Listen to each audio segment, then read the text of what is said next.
And good evening, my lovely Lost Tales, and welcome back to the Blue Rose Respite for my whimsical Wednesday stream. Or should I say my wickedly Wednesday stream, because tonight we are playing Vampire Therapist. I am finally getting the help I need. I'm finally sitting down with someone and we're going in detail about my love of characters with blood red flag energy, But it seems we might be helping more people out and acting more as the therapist, so maybe I can kind of educate myself and learn and heal and grow a little bit in the process. How's it going, my lovelies? And of course, because we're playing a vampire game, I've got to do my wonderful lip stain. I love doing this lip stain so much. It always looks so cool and vampy. But how are you doing, my lovelies? I hope you're all doing well. It is indeed hump day today. I hope you've all managed to crest over as best you can. And now we're on the smooth descent to the weekend. I'm very much looking forward to it. Honestly, I was having lunch today and I was sitting down like, oh, I can't wait for the weekend to start tomorrow. And then I was like, wait, what day is it today? Because I know I'm streaming tonight. I thought it was Friday today for a hot second. And I was getting so pumped up. I was like, yeah, the weekend's coming up and I can sleep in like the next 2 days. Like, dang it, still got 2 more days of work. But tomorrow I am taking a bit of a day off to go to a charity shop and drop off some books that I don't want on my shelves anymore. Or that I read, but I'm like, you know what, it was fine. But I'm not interested in keeping them as a part of my collection, so I'm going to be getting rid of those. And then I might go out and get a little sweet treat, go for a little bit of a wander around, see what catches my eye, and then come back to my apartment, because I had a very productive day. I've had a really productive couple of weeks, actually, and yeah, so I deserve an off day to do something nice, donate some books, and then get a little treat for myself, because I deserve it, and you guys deserve it too. Yes, Alex Kaiser, you did indeed make it in time. It's so good to see you again. Welcome back. Wait, are you the therapist or the vampire? Yes. So we are a vampire that is acting as a therapist to other vampires. But firstly, thank you so much to King Deadlock for your 21-month Prime subscription. Thank you so much. I really appreciate it. I really appreciate the support, and thank you so much for your continued generosity. Thank you so much. You guys are amazing.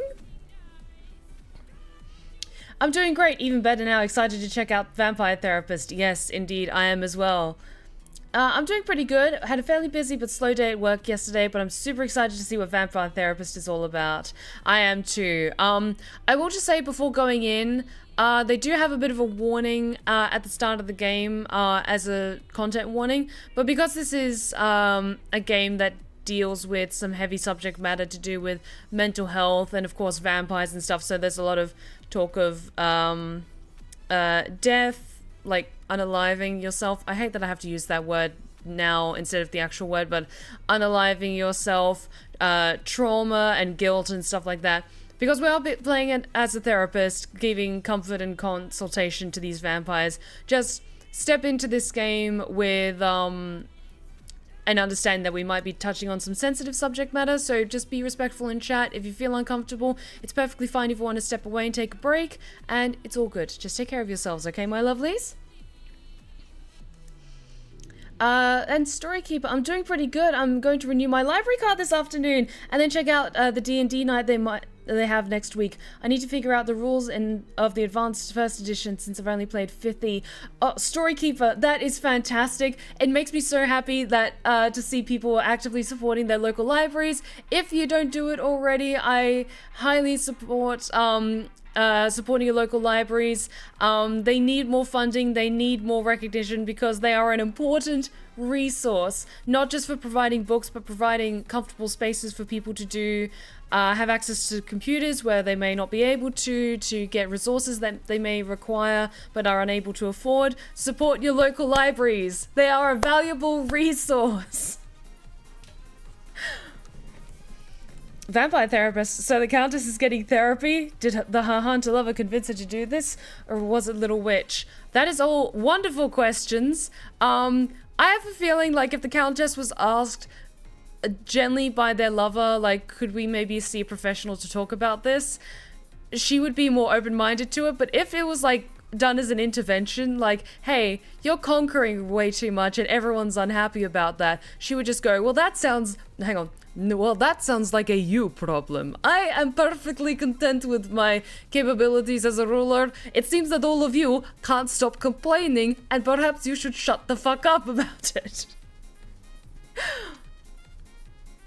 I have the day off tomorrow and we'll be spending a bulk of it writing a murder mystery TTRPG campaign. It's in Warhammer 40k. Oh, that sounds so cool, Svala Holder.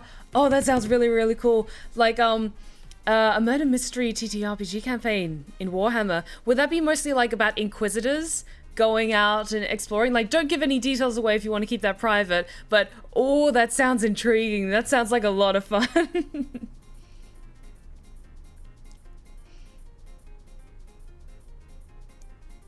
Alrighty, I'm gonna have a last little sip of water.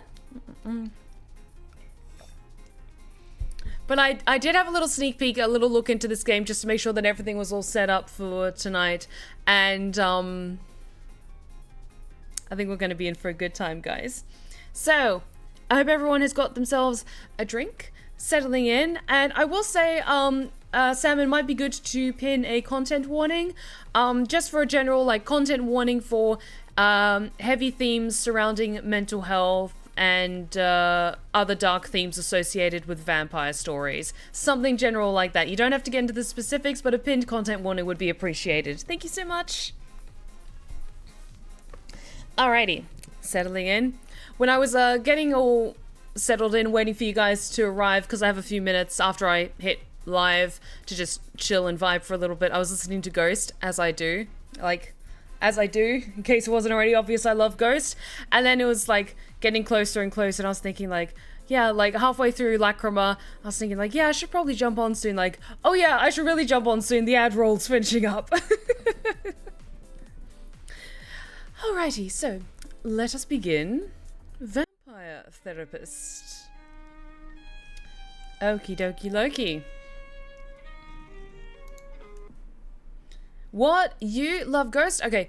Vampire Therapist explores or touches on sensitive topics such as war, abuse, addiction, sexual oppression, suicidal ideation, religion, and of course death. These may be uncomfortable or upsetting for some readers. We recommend that readers with a history of trauma related to any of these topics approach this game with caution. Naturally, a game about vampires will also involve blood and sexual themes. Strong language is also present.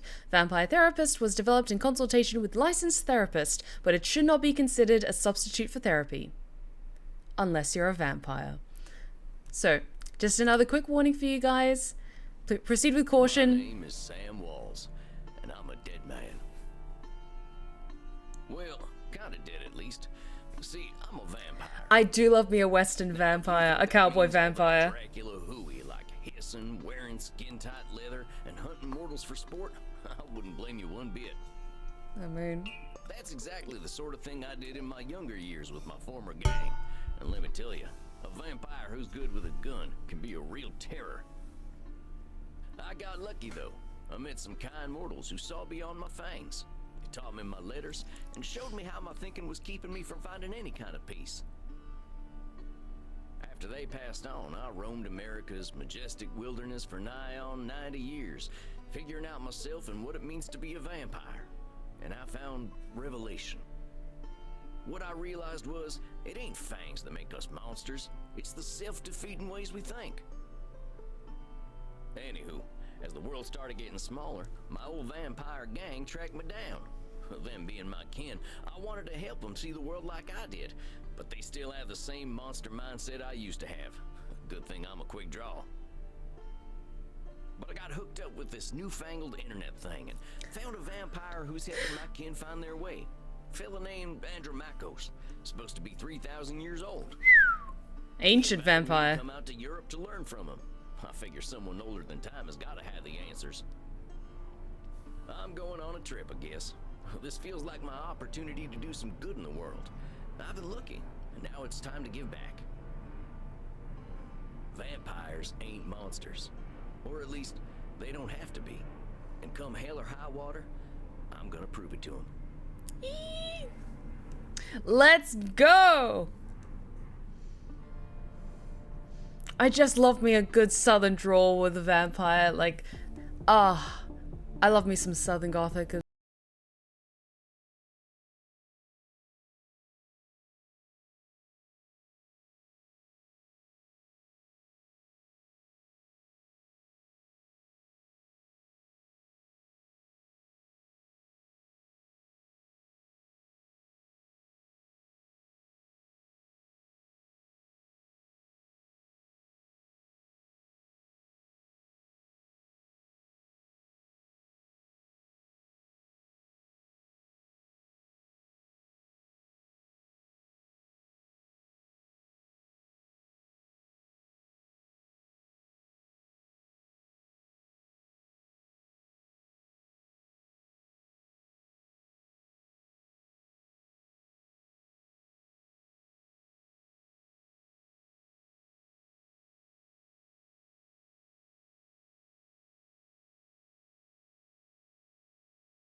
Also, hi Sophia, how's it going?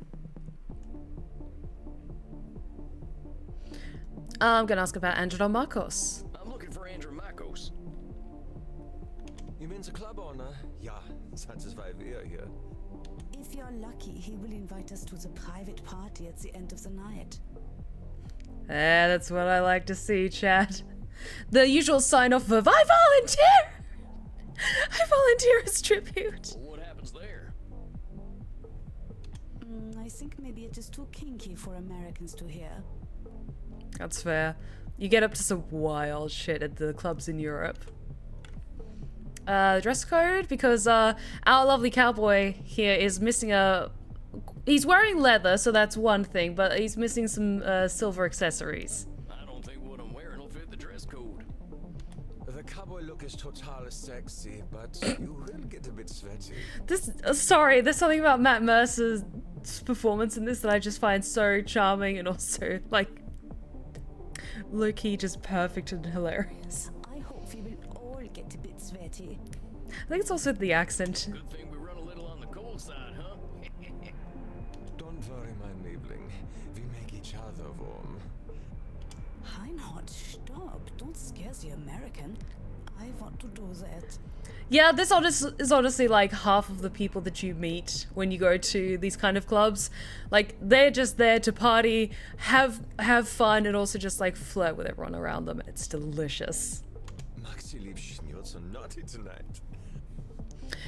If you want weird, you go to Berlin. There are clubs, and then there are Berlin clubs. Absolutely Spallerholder. I've never been to Germany, but I would love to one day maybe try to get into one of the clubs. Because I tend to put on a lot of effort into my outfits when I go out to club events, as I've posted on my Instagram in the past. But Berlin clubs, they usually have quite strict dress codes, and then there's like weird fun stuff on offer. Not even necessarily like kink adjacent stuff, but like weird theme nights and stuff like that where everyone just goes above and beyond with their outfits and it's just really fun. No, you are the naughty one. Oh, I definitely ain't an American no more. I'm here to party. I can cut loose. What kind of party is this? The kind where we dance all night and get sexy. Oh, here are them kind of vampires. Ach so, there are better things to suck than blood, are there? Mm-hmm. Although we have to get past the bouncer first. If we do not, I'm thinking our night is ruined. Oh, wait a sec. There's something about what she just said. I can feel it. Okay, tutorial time. It reminds me of one of my revelations about the funny patterns in the way we vampires think. I would like to go to Germany as well. As an American, I want to know more about the outside world instead of being stuck at home. Friendly travel wasn't so much of a strain these days. That's completely understandable, Sean. It's really difficult traveling at the moment, especially in and out of the United States. Honestly, at the moment, just keep yourself safe as much as you can. That's kind of all I can recommend at this point. And look into what's happening in local clubs in your area. You might be pleasantly surprised. Let's see. One type of thinking I noticed I called hot branding. That's when we brand ourselves with names we can't get rid of. There's high noon mind. That's when we treat a situation like it's a do or die showdown. And there's saloon thinking. That's when we act either helpless or invincible, like we've just drunk a pint of moonshine. I can always check my journal if I need examples. I kept all my notes about the funny ways we vampires think in there. I think I know which one of them funny ways they're thinking in, though. It's a kind of do or die kind of... Is that the high noon mind? Hold on, compadres. You seem like the kind who can make their own fun. I don't want to have my own fun. Even Echt is the only place to be on Friday night. Okay, so I think that's high noon mind because it's high stakes stuff? Amigos, you're putting too much weight on this thing. It's a nightclub, not a high noon showdown. The night's full of possibilities. Reinhardt, I don't know what this means, but I like the way the sexy American talks. You make us think that maybe it is better we haven't gotten into the club, because we are now meeting you. Hey, if meeting me makes your night better, I'm glad we met. I really gotta find Andromachos, though. You have to get past the bouncer. He decides who gets in and who doesn't. And he hasn't looked our way all night. Maybe I'll How dare. Excuse me, friend. I hear you're the man to talk to around these parts. Tall, brooding, and spooky, I like.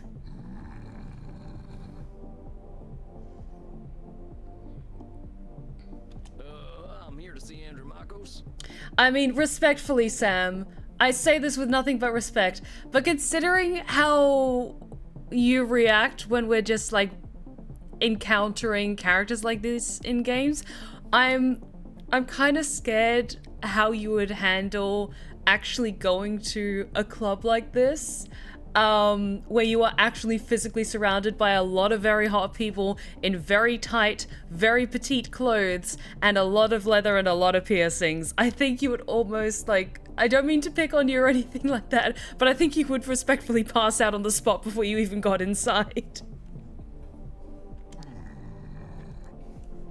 So you might need to work on your stamina a little bit, dear. Hey. Hey, thanks, amigo. You have yourself a fine night, you hear? Much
Oh, I was liking the music.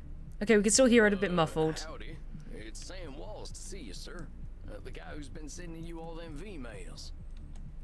Yes, I know who you are, Samuel Walls. You have come here because you believe you can help our kin.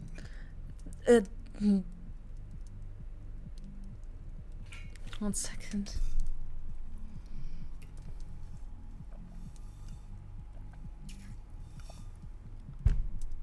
The voice caught me off guard. Continue. The question is, are you first able to help yourself? I can. I'm a responsible vampire. I've been fixing myself for more than a century now. I don't think I need help. Then you must prepare to learn a most difficult lesson. We all need help, Samuel. I am pleased that you have come to receive mine. God, he's hot. Dang, you scared the heck out of me.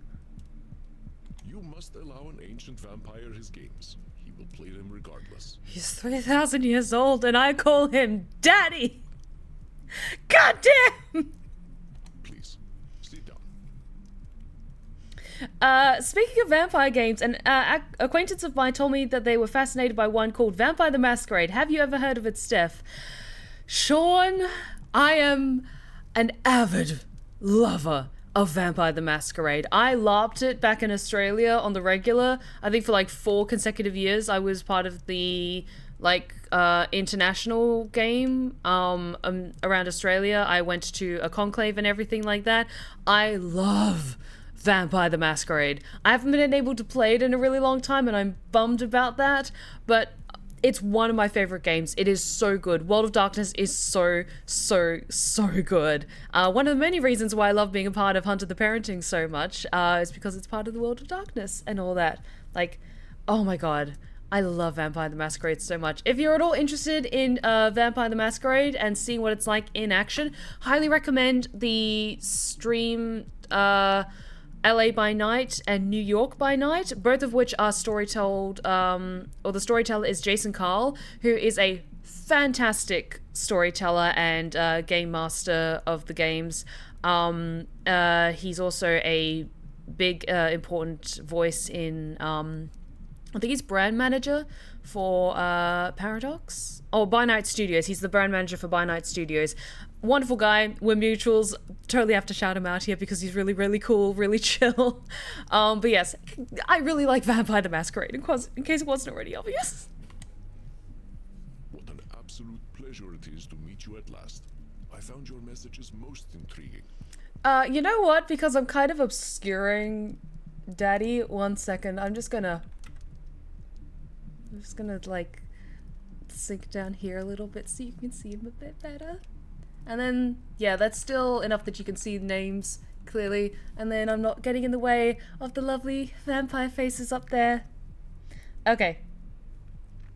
Let's get back to focus. Afraid there ain't much here in the way of intrigue. I'm just a lonesome cowboy looking for answers. You know, I receive emails every day from vampires seeking my help. You are the very first to seek my aid in helping others. This alone makes you intriguing. Well, dang.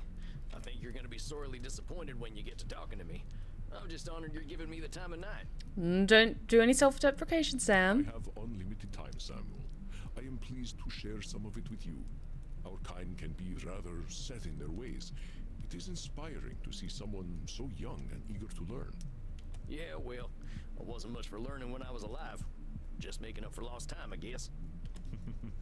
It sounds as though you have been handling your unlife better than most. I was particularly intrigued by these revelations you had while walking in nature. Oh yeah, them. Well, I give walking the credit. Nothing sorts my thoughts out better. After a few decades, I started seeing patterns in the way we vampires think. You can't tell me what to do. Well, I outrank you, so technically I can. Can you explain some of these patterns? I've tried to explain them to other vampires, but it ain't never gone well. I can try, though. See, we tend to assume certain things just because we've been believing them since we were alive. Mm-hmm. Or we decide the world's against us just because we're hungry or tired or something. And when we start tackling problems that ain't real, we ain't fixing our real problems. That make any kind of sense? I mean, I've only ever heard of Vampire the Masquerade from my acquaintance and who shall remain nameless, but that being said, I'm glad to see you're an enthusiast, Steph. Hopefully you'll be able to play it again soon. Keeping fingers crossed. I appreciate that, Sean. Like, I would love to be part of an actual play. Like, one day, maybe even getting involved in the By Night crew. There was an event that happened recently called Darkness Emergent, or Emergent in Darkness, which was essentially like a official group LARP event run by people involved in the official Vampire the Masquerade game and license and everything like that, and you can buy tickets for it, go to this event and essentially like play as your character, like get dressed up and do like roleplay scenes with other people and play the game in person. And they had some of the amazing actors from LA by Night there as well, and it looked so much fun, but I can't afford a tickets for events like that at the moment, but maybe next year I'll be able to go to Darkness Emergent. Was that the one set in New Orleans? There was one, I think the most recent one happened in LA, but I know there is another one that happens in New Orleans. Like, there's usually two events. There's one that happens earlier in the year, and then there's one that happens around Halloween, I think. Fascinating, Samuel. These revelations that you had in the woods. Mortal psychologists have a term for them. They are called cognitive distortions. Cognitive who's what now? Cognitive distortions. They are exactly as you described them. I will explain in a moment. Please, tell me about these specific revelations you had.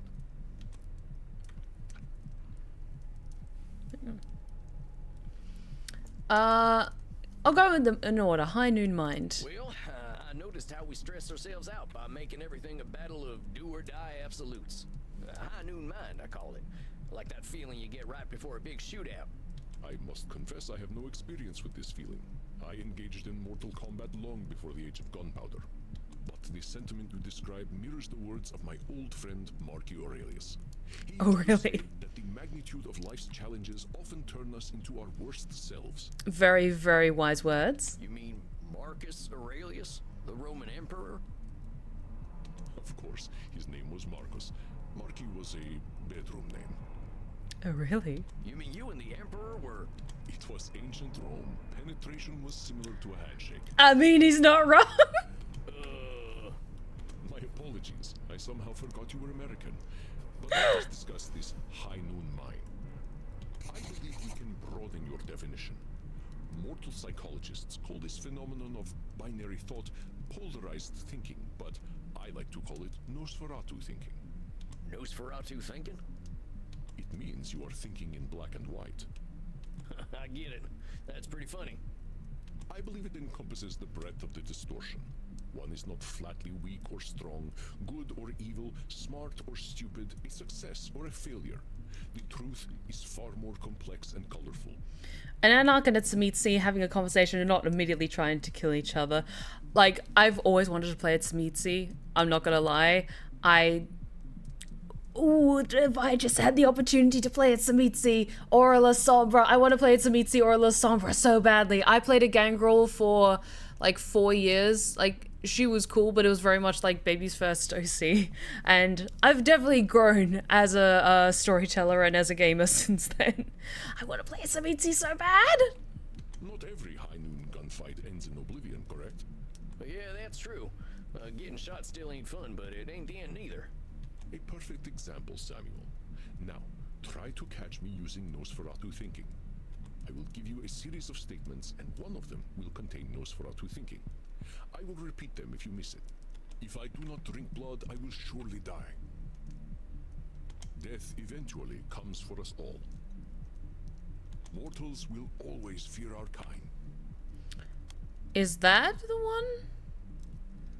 Like, definitely you need to drink blood or you'll die. Mortals may not necessarily fear your kind, so maybe? That's Nosferatu thinking right there. I've met mortals who knew who I was and weren't scared. Very good, Samuel. Hey! Even if you hadn't, to say mortals will always fear us ends any hope that they might not. Always is such a terminal word, is it not? Would you like to discuss more of your revelations with me? Let's do saloon thinking.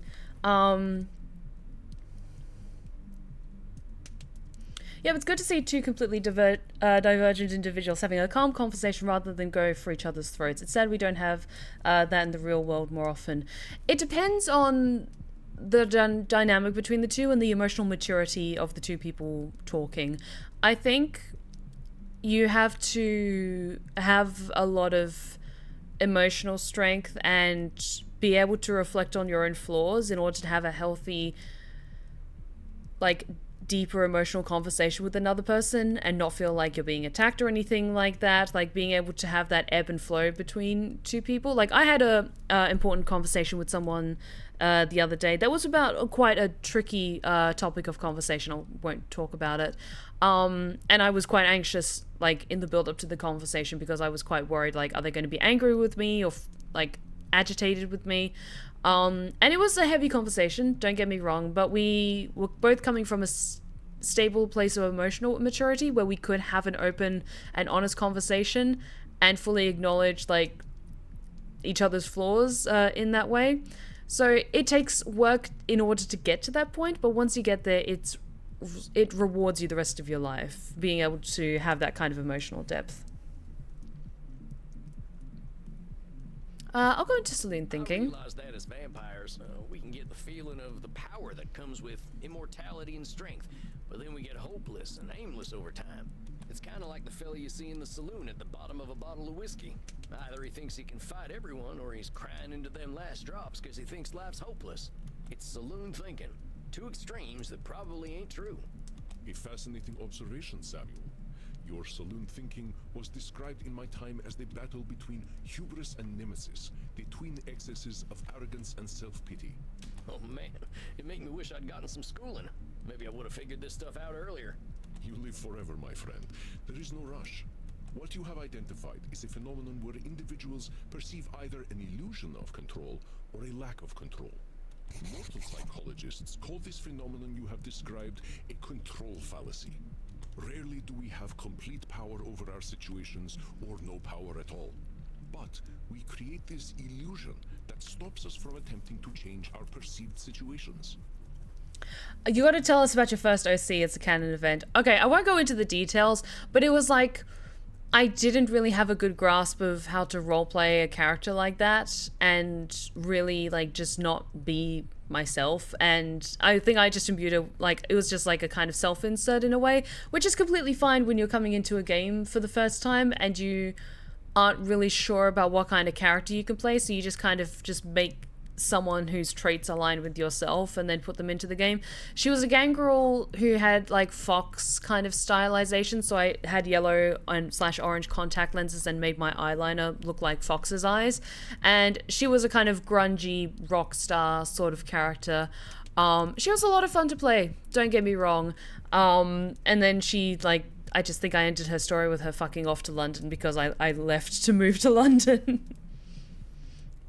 I think the fear of vampires comes from a fear of manipulation and death, considering the undeniable fact that vampires require the blood of humans to sustain their immortality, and that some vampires, who shall remain nameless, have a certain charm and riz mortals can't resist. Like, honestly, we could go into many different aspects of vampires, and that's why I love them so much, is because they're such multifaceted creatures and you can do so much with them. But I think one of the big things that is a part of their appeal, but also a part that makes them terrifying, is that they are the apex predator above humans. And we consider ourselves the top of the food chain. Unless we're, like, stupid and we're out on a safari and we wander off the road and go into a lion's den. No, that's, like, putting yourself in danger, stepping into another animal's territory. But the idea that we are a prey species to a creature species that is above us, that hunts in our territory, so to speak, that I think is a kind of terrifying thing. And also,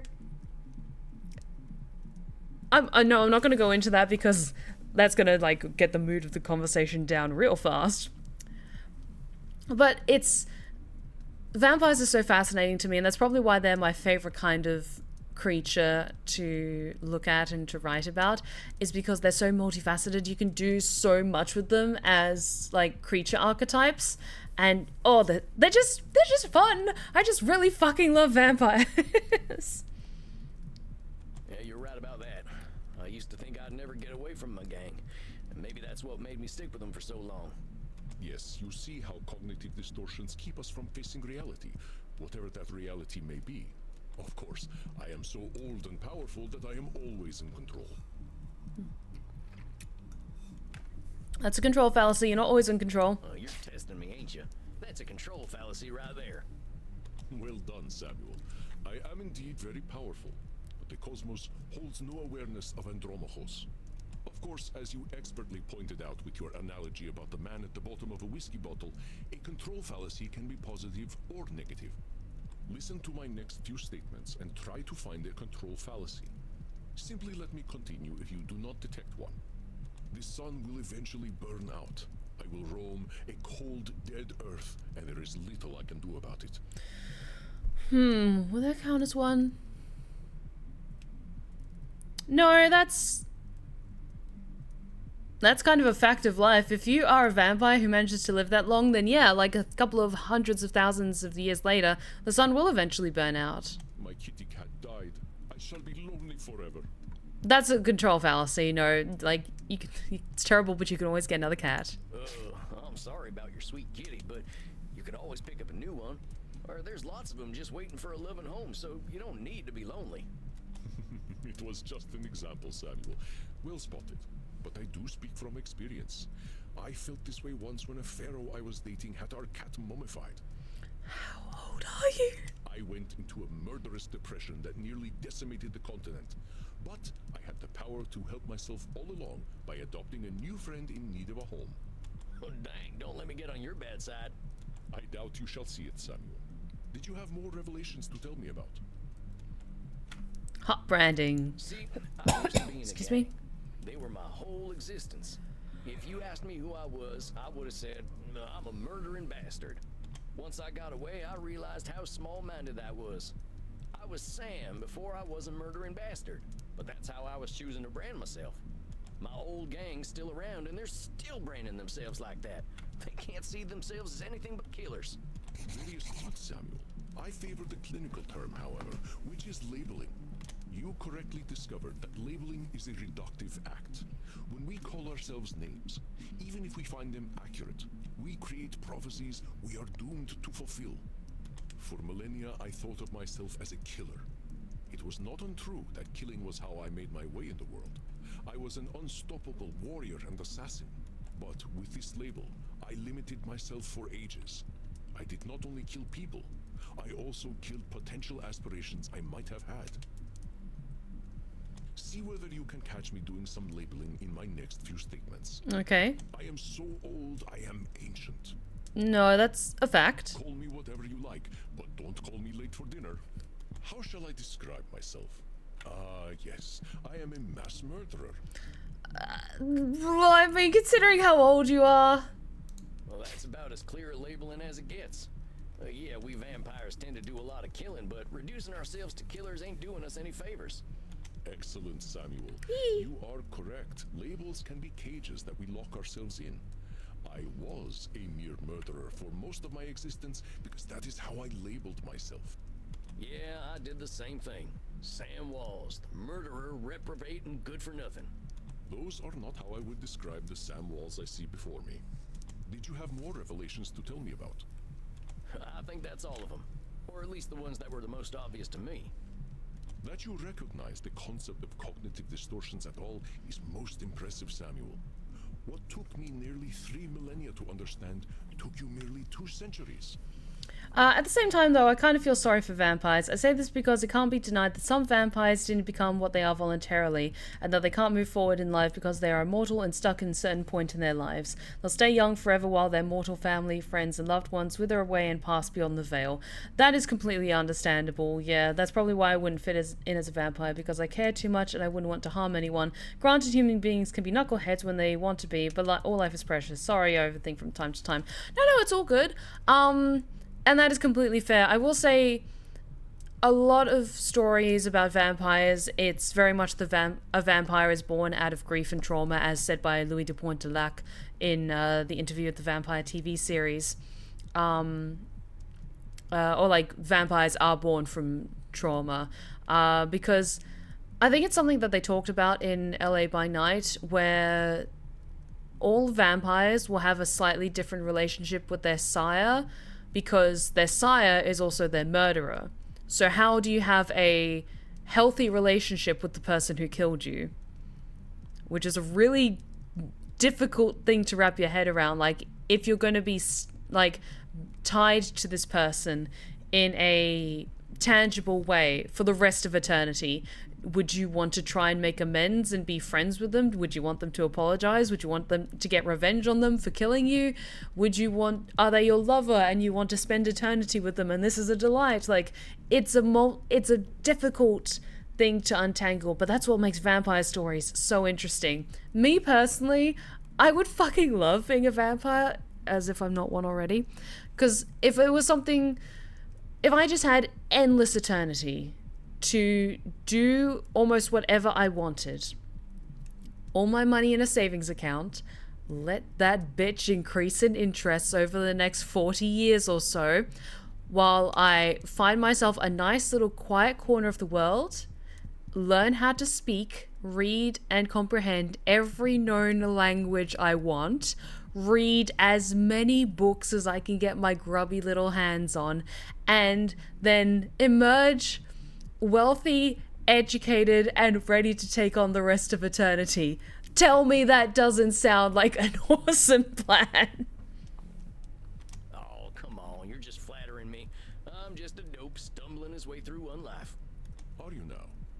Tell me, Samuel, what kind of cognitive distortion are you exhibiting when you call yourself a dope? One of my favorite things about vampires is that they're fundamentally changed by what setting you put them in. In any culture, they represent different themes of whatever society. Not all monsters are that adaptable. They can convey a message, but zombies are always zombies. Yeah, Storykeeper, it's really interesting when you look at how many cultures across human history have some degree of an undead creature rising from the grave and either then goes out to like feed on the blood of the young, to steal children, to spread plague and disease. And it was only when like the world started getting smaller that we had stories of vampires coming across as more aristocratic and trying to blend into society rather than as plague carriers and much more creature-like, if that makes sense. Honestly, history of the vampires, I could just go on and on about it. Yeah, I'm doing some labeling. I gotta watch myself, huh? As long as we retain any humanity, we will have cognitive distortions. What we are aiming for is not to become perfect beings, but to understand and accept ourselves. As long as we can recognize cognitive distortions, we can address our real challenges. Methinks you've pondered that scenario quite a few times. Listen, a girl's gotta do something with their time. One cannot drink blood from a straw man, after all. Huh. I ain't never heard that one before, but I like it. If it helps solidify the concept in your mind, then I am well satisfied. I know you came to learn from me, so I will do my best to honor your good intentions. Let us ensure that you understand the concepts of labeling, control fallacies, and Nosferatu thinking. I will give you a series of statements, and each one will contain a cognitive distortion for you to identify. I will begin. I want to refresh my memory on what Nosferatu thinking is. Collected notes of Sam Walls. Private property. Do not read. Reward if found. Cowboy bloodsucker at vmail.com. Wait, hang on. Can I flip through that? There we go. Control fallacy, labeling.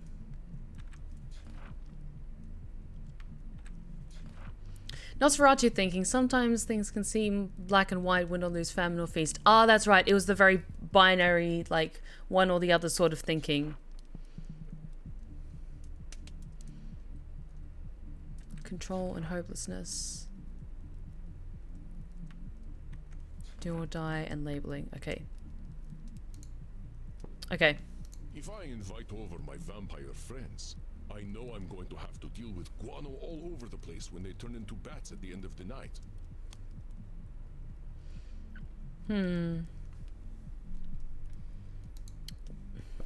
Would that be control fallacy?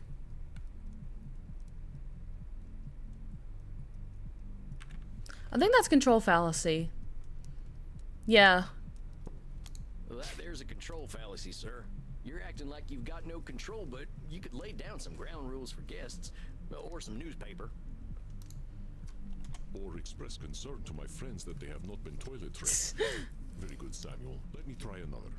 I am Andromachos, the ancient darkness, the scourge of the Mediterranean, the mortal's bane. He also goes by Daddy. Well, that's definitely some intense labeling. Those are some hard names to get over. And all of them are perfect. Sorry, it's just very distracting. You are not wrong. Those names followed me for millennia. It was most stifling. Let me try another then. Now I just want a just chatting stream where Steph talks about vampires. This is so much fun to listen to. Listen, I could get into it. I could get into it. I think honestly, like, playing this game will just like occasionally take breaks where like I'll just check chat and be like, actually, let's pause for a second and just talk about vampires for a good long while.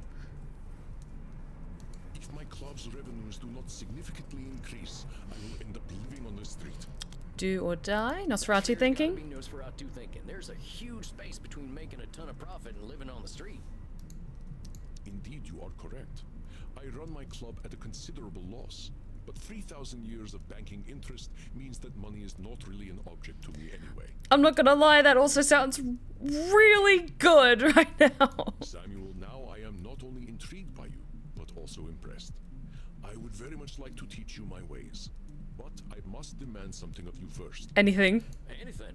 I'm here to learn. I'm glad to know Sam's on the same page as I am. You must receive therapy yourself. I will not have you seeing clients without a commitment to your own mental health. I had therapy last night, if that counts. Oh, now, hold on just a minute. I don't know that I need therapy. I'm feeling pretty good about myself these days. Samuel, we all need therapy to live in this world. You have been speaking in cognitive distortions since the moment you walked into my office. I have. I didn't even notice.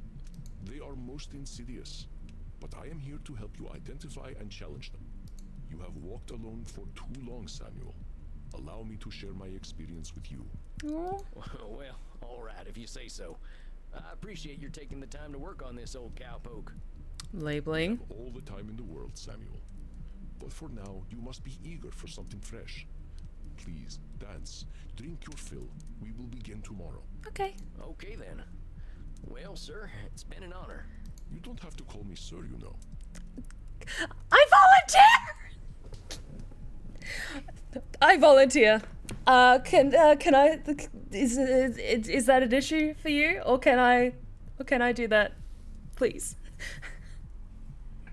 Sorry, I've been watching a lot of TikToks by this girl called Madison. You might have seen her stuff where she just has the most visceral reactions to fictional characters, where it's just full on screaming declarations at the screen like, I wish that were me! And I fucking love her. All right, then, Andromachos. Andromachos. Andromachos. Andromachos. If you can't get the name, I'm gonna be screaming it later. What? Andy. Fine. All right, Andy. I'll see you tomorrow, then. I'll see you then, sir. I mean, what? Sorry.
Well, dang. This is mighty plush. Guess it's one of them smart coffins. It has a TV and everything. Hot damn. Let's see what's on TV. Hey, I remember this movie. I'm so proud to finally get some representation. Ah, it's the original Nosferatu. That's so cool. Not sure I should stay up watching movies, though. Well, ain't much else to do in here. I think it's about time I hit the hay. Hope I'm cut out for all this.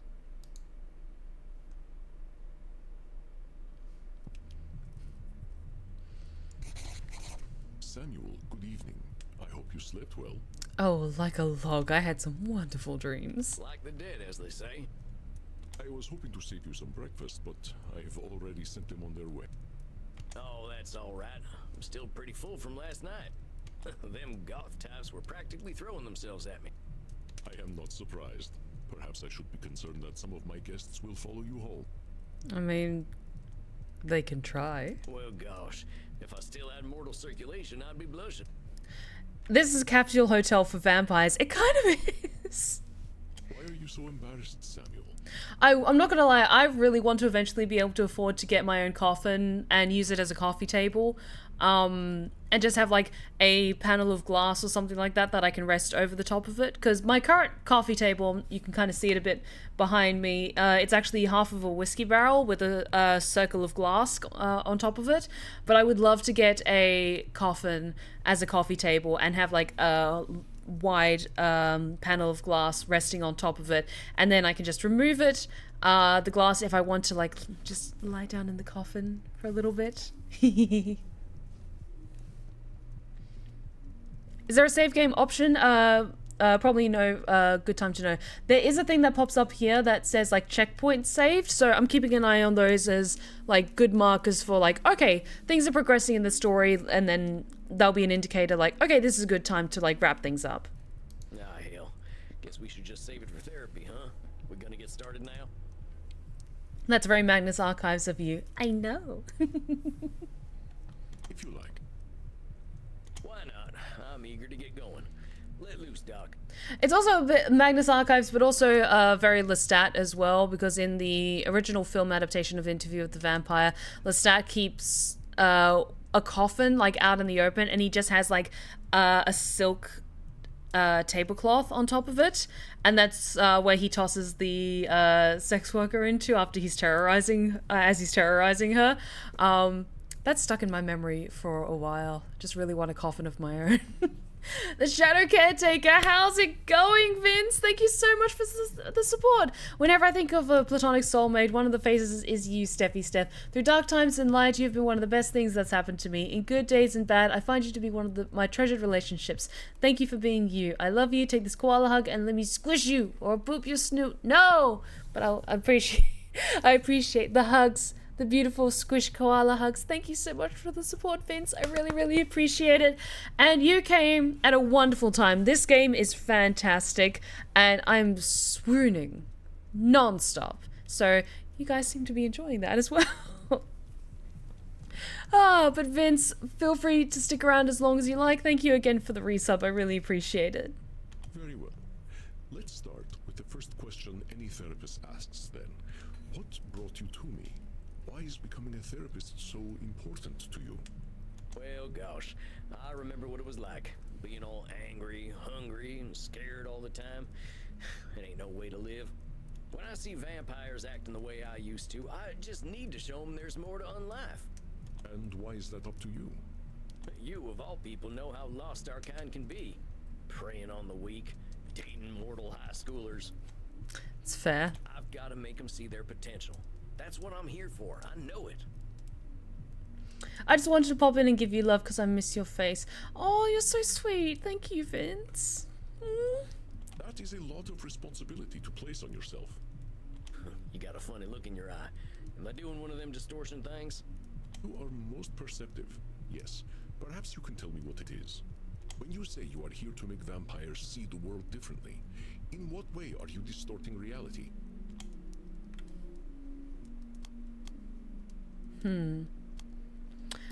Sometimes I get mixed up with Nosferatu thinking and control fallacy.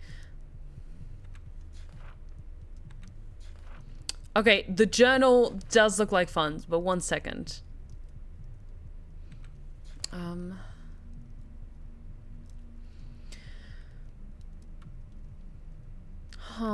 Control fallacy.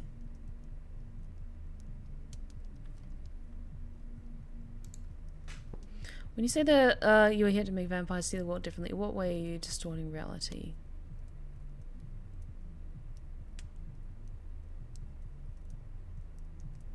Is that control fallacy, do you think?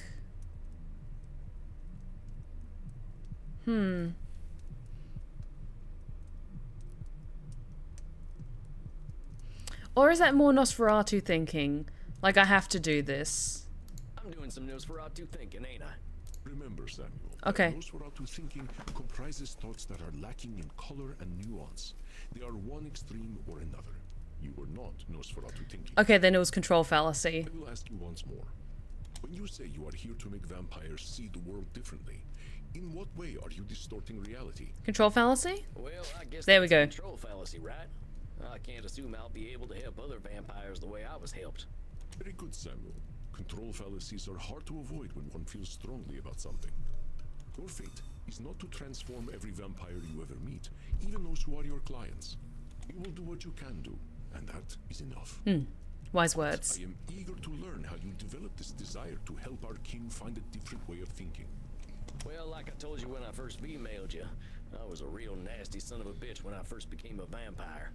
When I look back and see what a no-account piece of shit I was, I ain't nothing but embarrassed.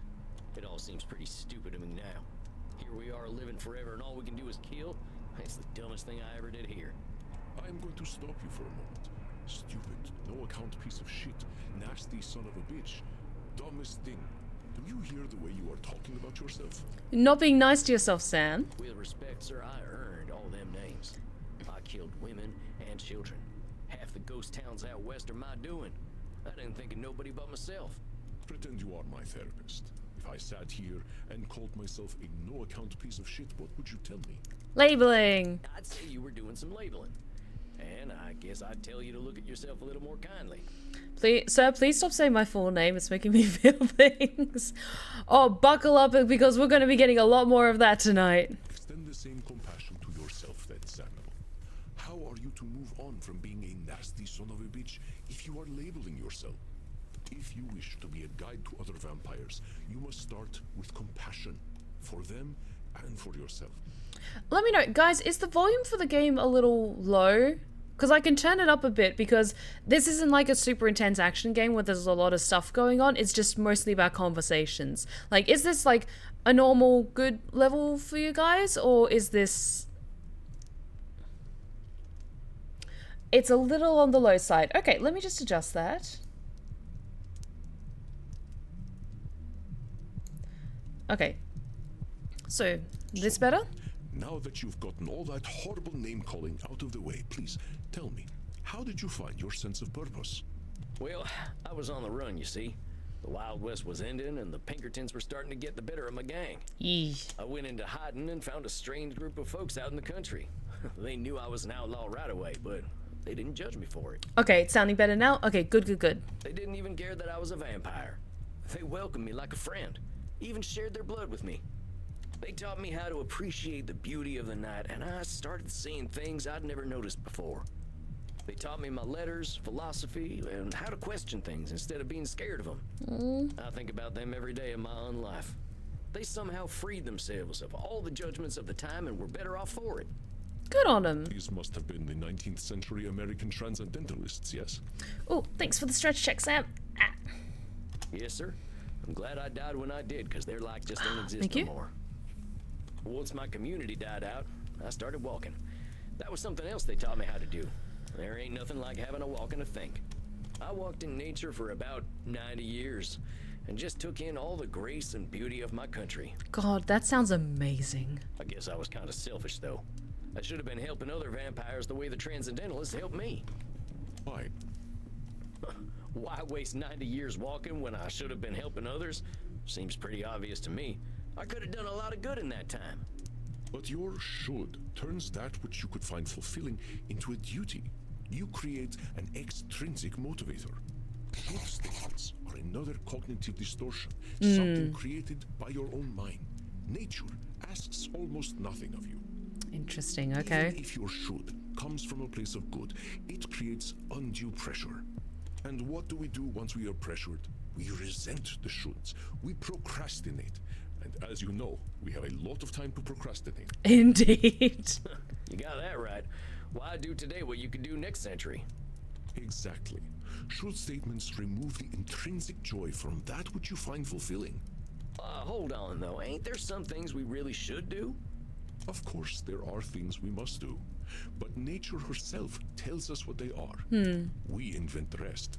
Here, let me give you an exercise. Listen closely. Okay. See whether you can find the should statement that is a distortion. I should go to the vampire dentist. You know what they say. If you have bad fangs, you get bad blood. I should drink blood today. I should take my blood partner Crimson out on a date. I should be wary of sexually transmitted diseases. You should be. Did you miss my should statement? Let's try again. Okay, what was it? I should go to the vampire dentist. You know what they say. If you have bad fangs, you get bad blood. That seems like, for me, just like a basic kind of self-care sort of thing. Should statements.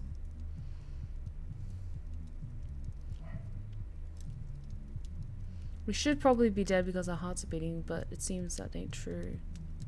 I'm a vampire. I should live in a castle. When you're in a gang, the gang needs to be your family and no one else. Cowboy must never show you fear.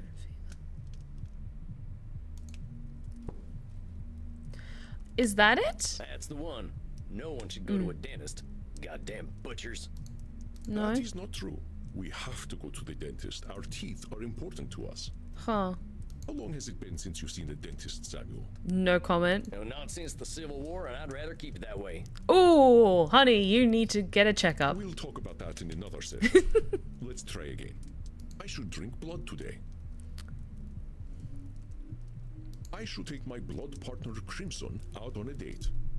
I should be wary of sexually transmitted diseases. Is that the should statement? Well, a sexually transmitted disease would be pretty bad. We are dead, Samuel. We don't get sexually transmitted diseases. Even the crabs have nothing to eat. Ugh. Let's try again. What is I should it? go to the vampire dentist. No, that's... You know what they say. If you have bad fangs, you get bad blood. Is it the one about I should Crimson? drink blood today.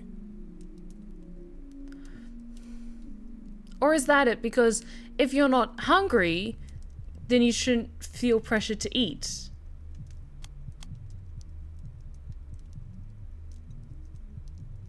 No, that's just basic I should take function. my blood partner Crimson out on a date. Is that it? Saying you There we should go. take Crimson out on a date is a should statement.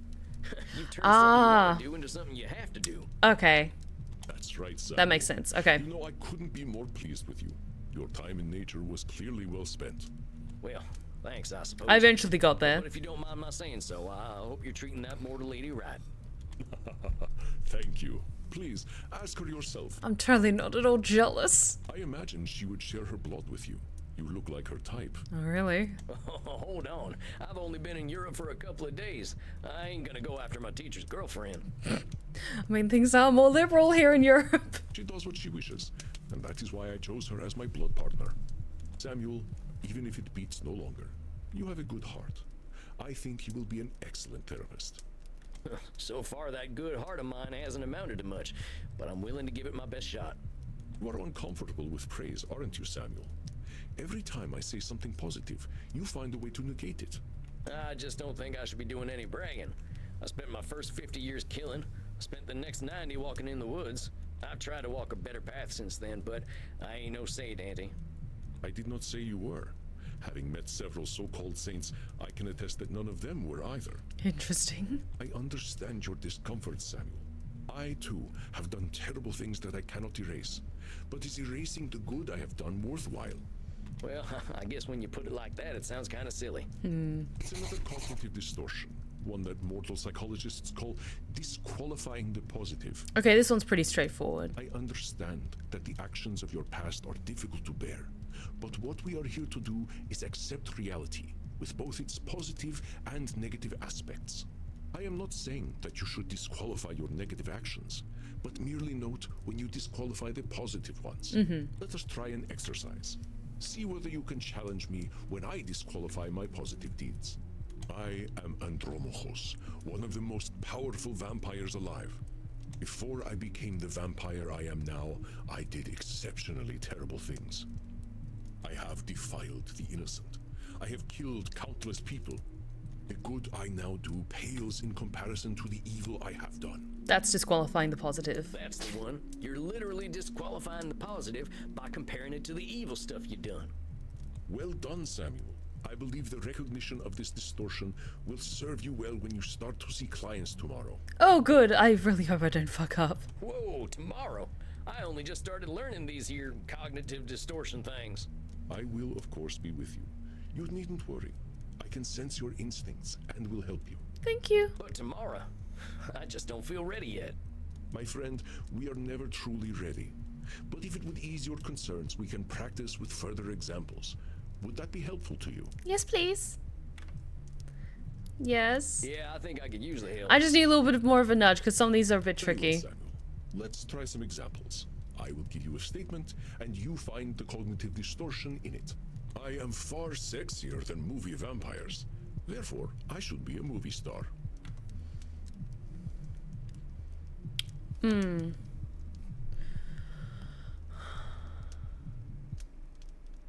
Should statement?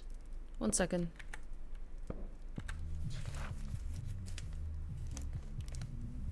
Because the word should feels like it should be should statement. Or is that a control fallacy? I don't think that's a control fallacy.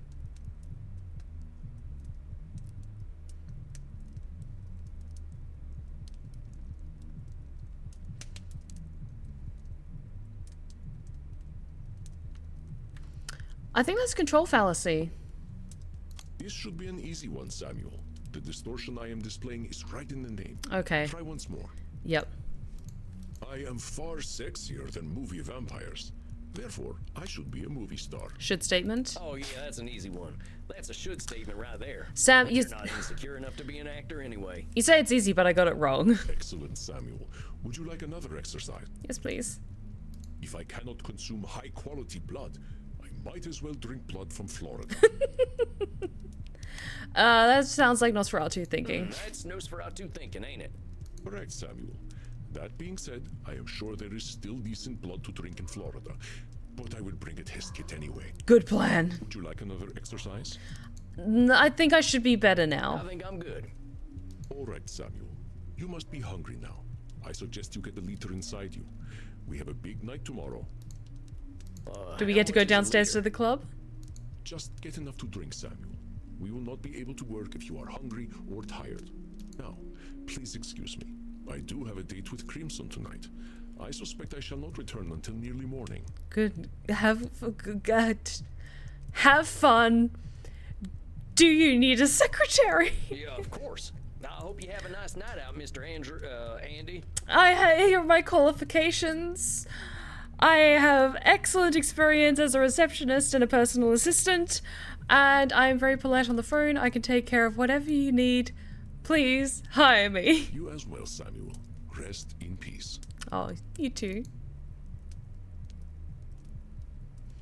Can...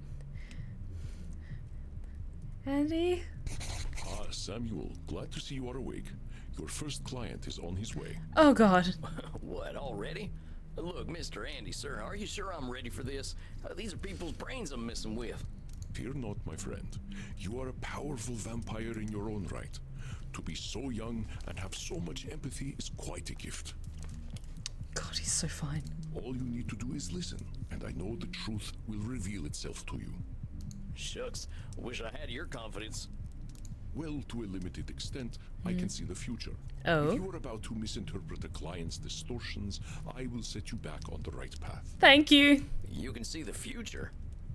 It's not that impressive, really. You start to see the patterns after 1,000 years or so. You're disqualifying the positive. Well, dang. If seeing the future ain't impressive, that's gotta be a distortion. Disqualifying the positive, it's gotta be. You barely require my aid as it is. TMA has clawed its way too deep into my brain because every time they say cognitive distortions in my psychology classes, Helen and Michael are my first thoughts. That is completely fed. Absolutely, completely fair. If you need guidance, I will provide it to you telepathically. Thank you. Don't think about it too much. When you are 3000, such things will cease to impress you. You're just really impressive, sir. Let us look at your first client's case file. Dr. Drain, huh? You ain't got no first name? Okay, Dr. Drain is a class of 1614 graduate of the Royal College of Physicians. He has been studying the nature of blood for the last several centuries. Became a vampire after a post-mortem blood transfusion experiment. Now runs a global pharmaceutical research company. Is now concerned that he has developed an addiction to a drug of his own formulation. Suggestion detected strong irritability on the phone. Investigate Drain's drinking and sleeping habits.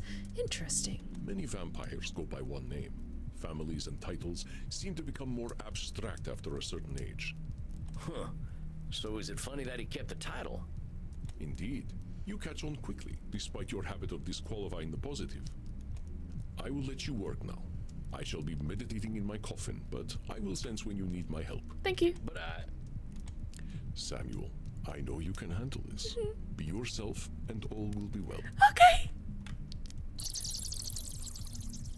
No. Satan bless it all, I hate flying. Hi, Drain. Hey there. God's blood, what on earth are you? I'm a cowboy, sir. My name's Sam. I'm the new therapist. Make yourself comfortable, Dr. Drain. And American as well. Good God. It's not enough for you lot to take over the world of the living. Even the halls of the dead aren't safe from you. Oh well. Be nice to Sam, he's trying. You're all into this touchy-feely stuff, aren't you? And ignorance, even American ignorance, is bliss, I suppose. Oh, sweet ignorance, how I do wish I knew thee. Damn it, how am I gonna work with this fella? I gotta ask Annie. Are you alright, Samuel? Okay, so that it's like full on just holographic projection. Hi, baby. You gave me this fella as my first client? Why not? He is clearly hiding very little about his state of mind. How am I supposed to help him when he already sees me as the bad guy? Use your instincts, Samuel. Think about how you have felt in your darkest hours. What does this poor vampire want?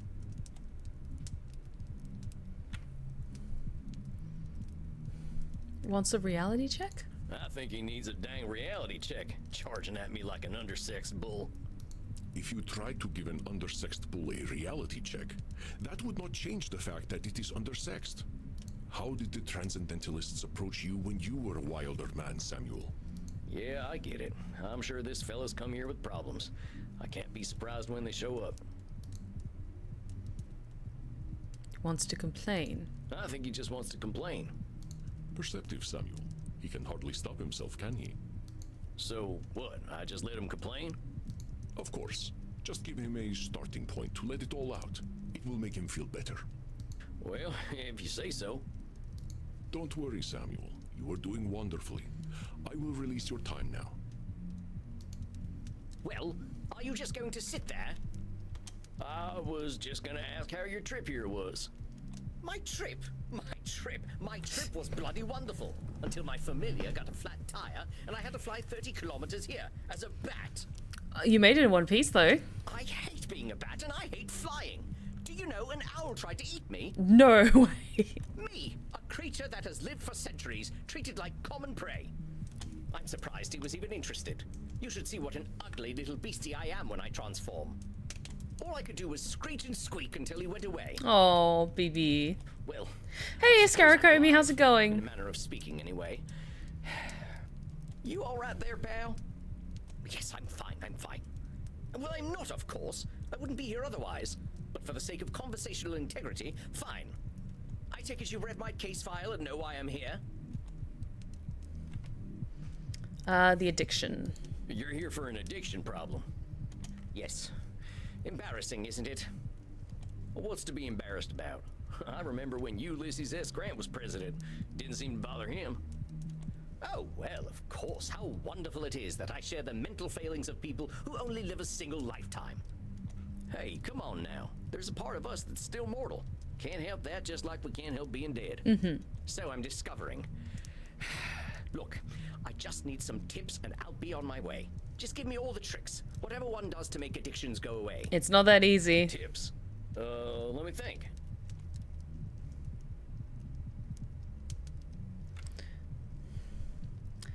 There aren't any easy solutions, though. Partner, there ain't no tips that'll magically cure you, but I'm here to listen.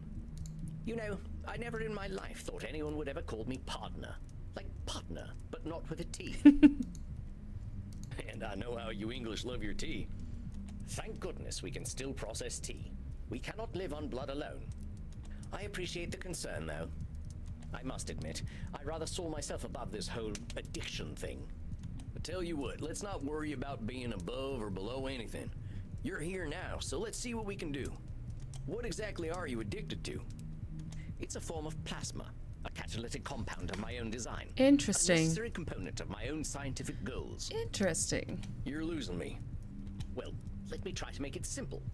I have been able to replicate and even alter the molecular patterns that vampiric erythrocyte surface receptors receive. Science! Our unique physiology gives us an increased ligand affinity, which is how we are able to process blood the way that we do. Science! I can extend this receptivity and thus achieve my true goal: synthetic blood, freedom from the hunger that plagues us, and hope for all humanity. Sophiac, do ascended vampires get new skills, or do vampires have the same skills when they first become one? That is an excellent question. So, Sophiac, it depends on what vampires from what, like, literary source or media property you're referring to, because it's all slight different variations. So, for some people, for some stories, vampires, you just have the same basic skill set of super speed, super strength, super senses, and you can maybe turn into a bat and mist, and maybe you can turn into shadows a little bit as well, a la Nosferatu. Other stories, when you reach certain milestones in age, then like your powers increase, so you might have greater resilience when you hit like 100 years old. You might be able to only turn into a rat at first when you first become a vampire, but then you can turn into a wolf or something in like 50 years time or something like that with enough practice. So it really depends on what lore you're looking at, because in a lot of core mythologies, a lot of vampires and other undead were written with like, this is the undead creature and here is what they do, and they didn't really go into the details of like, through prolonged exposure or after consuming blood, a vampire will gain greater strength, blah blah blah blah blah.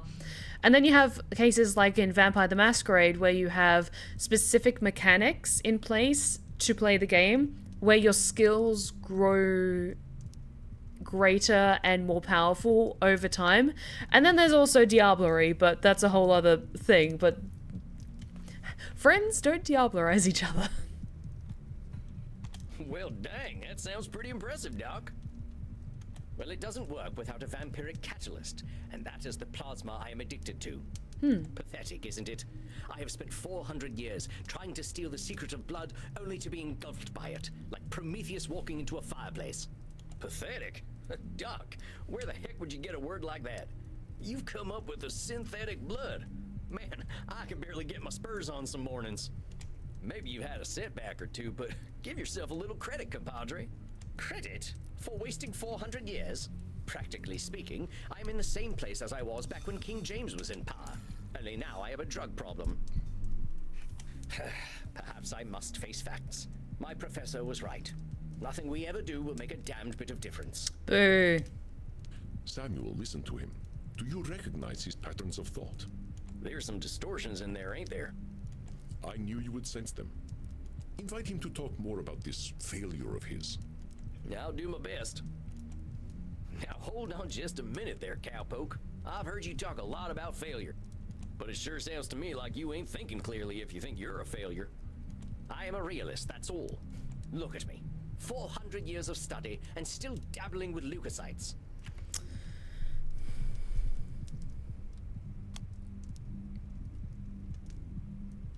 Is that disqualifying the positive because you're so intelligent, but you're belittling yourself? I don't know many people who would call working with leukocytes dabbling. I mean, I gotta admit, I have no earthly clue what you're talking about. So unless you made up all them science terms, I think you might be doing more than playing with a chemistry set. Perhaps, but if we consider all there is to know about blood, I know precious little. But you know something. Yes, I concede I might know something about blood. I would hope so after 400 years. You still got more knowledge about blood than most, whether it's been 4 years or 400 years, amigo. Let's get back to what you were saying, though. I'm saying I am surely the oldest, most well-studied doctor in the world. I should have achieved more than this. Should statements. Well, who said you should have achieved more? Isn't it obvious? I should have something to show for 400 years of work. And what happens if you don't? Absolutely nothing at all. Well, that's my point. That is not as encouraging as you think it is. Ain't meant to be encouraging, just showing you a little reality. That one always confuses me, like talking about diablerie, because drinking another vampire's blood is also how you get enthralled.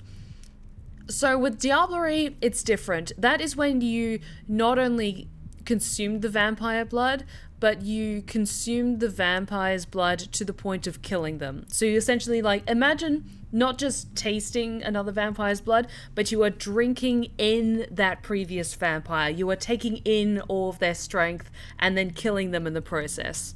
So that's what happened in that episode of Hunter the Parenting. Well, it's all my fault, really. I cannot seem to motivate my scientists to reach the necessary level of dedication. It's always shocking to me how little urgency mortals have around death. Now that I'm addicted to my own drug, I have joined the ranks of mortal celebrities in my utter irrelevance. Come on, Sam, there's some distortions in that whole speech you missed, you dang fool. Damn it. Tarnation, now I'm labeling. Hey, Cowpoke, you mind repeating all that stuff you just said? Oh, was there a lot of I them? certainly do mind, but very well. Look at me. 400 years of study and still dabbling with leukocytes. Okay, so that's a few of them. Saying I am surely the oldest, most well-studied doctor in the world. I should have achieved more than this. Well, it's all my fault, really. I cannot seem to motivate my scientists to reach the necessary level of dedication. It's always shocking to me how little urgency mortals have around death. I think that's control fallacy. So it's all your fault that you haven't come up with the perfect synthetic blood. I didn't realize there was another one after that. It can't be anyone else's fault. Only I have the skill, the knowledge, and the experience. Pardon me for saying so, Doc, but it sounds like what you're doing is pretty dang complicated. It sounds to me like you're some kind of god if you expect control over life itself. Please, I am a scientist, not a spiritualist. It is not control I seek, but understanding. And are you ever gonna have perfect understanding? No, of course not. I'm not a wizard. Wizards are nerds you can easily punch. So how about not putting saving the world on one person, Doc? That is a simplification, but I take your point.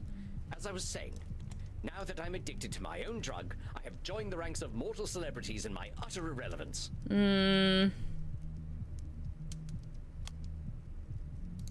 a pretty dark read on things. You know, lots of folks get over their addictions. Yes, but not me. I'm trying to tell you that even if you are addicted, that ain't the end, hermano. You got a lot of life and opportunity left in you. Damn right. Call this life.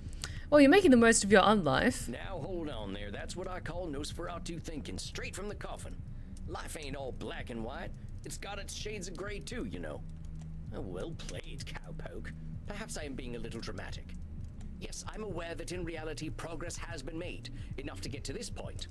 But I didn't come here to ask for a pat on the back and to be told I'm a good boy. That ain't my department. That's what my chat shows up for. I mean, what? Downstairs. Yes, we all know very well that the Continentals are more sexually liberated than we are. But as I say, I don't want all this therapy stuff. I just want to stop using this damn drug. Well, so what's so good about this stuff anyway? Why do you like it? I'm not certain. I don't remember what happens after I take it, but I wake up feeling, how do I put this, alive. Oh, chat, are you upset for me calling you out? Of me being brutally honest? You can say, like, no, nuh-uh, but you know I'm right, and that burns you up inside. Well, that don't sound so bad. A good nap can make me feel like a new man. I'm not talking about feeling refreshed. I mean I feel alive. As if I'm someone else. Someone who lives. And I wake up and find, oh gracious me, I am not depressed. Wish I could have that. You mean to tell me that you're going to sleep depressed every night? Oh, nothing of the sort. Oh well, I'm glad to hear that. You are assuming that I can simply go to sleep and my global scientific enterprise will run itself. Oh wait just a gosh darn minute. You're telling me you don't sleep? No, everyone should be sleeping. Yes, it's not as though we can get much deader already, and I have work to do. Oh, that is like next level burnout. That is, oh, I physically no longer need to sleep. Okay. On that note, while there are a lot of problematic things in the Twilight series, one thing that is legitimately very cool about the vampires in the Twilight universe is the fact that they don't sleep, because they just don't feel fatigue and exhaustion in their bodies. Like, we as people need to sleep in order to grow muscles, to rest our bodies, to refresh our minds and recover energy for the day ahead. The vampires in Twilight don't need to sleep because they don't feel physical fatigue and they don't grow. So, like, of course, they're in stasis as the age and appearance that they were in when they were turned into vampires. So it makes perfect sense. And honestly, that's kind of a cool thing. Like, yes, they walk around during the day and that's its own other thing. But the fact that, like, they just don't need to sleep and then they just make the most of their time, it was a really interesting take and a really interesting idea. Steph, have you been sleeping? Yes. Well, I can, okay? So you're not sleeping, and you're always depressed. I think we're starting to get somewhere. Oh, don't be such a bumpkin. If you are a sapient individual, aware of the world around you, depression is the only sensible reaction. It has nothing to do with sleep.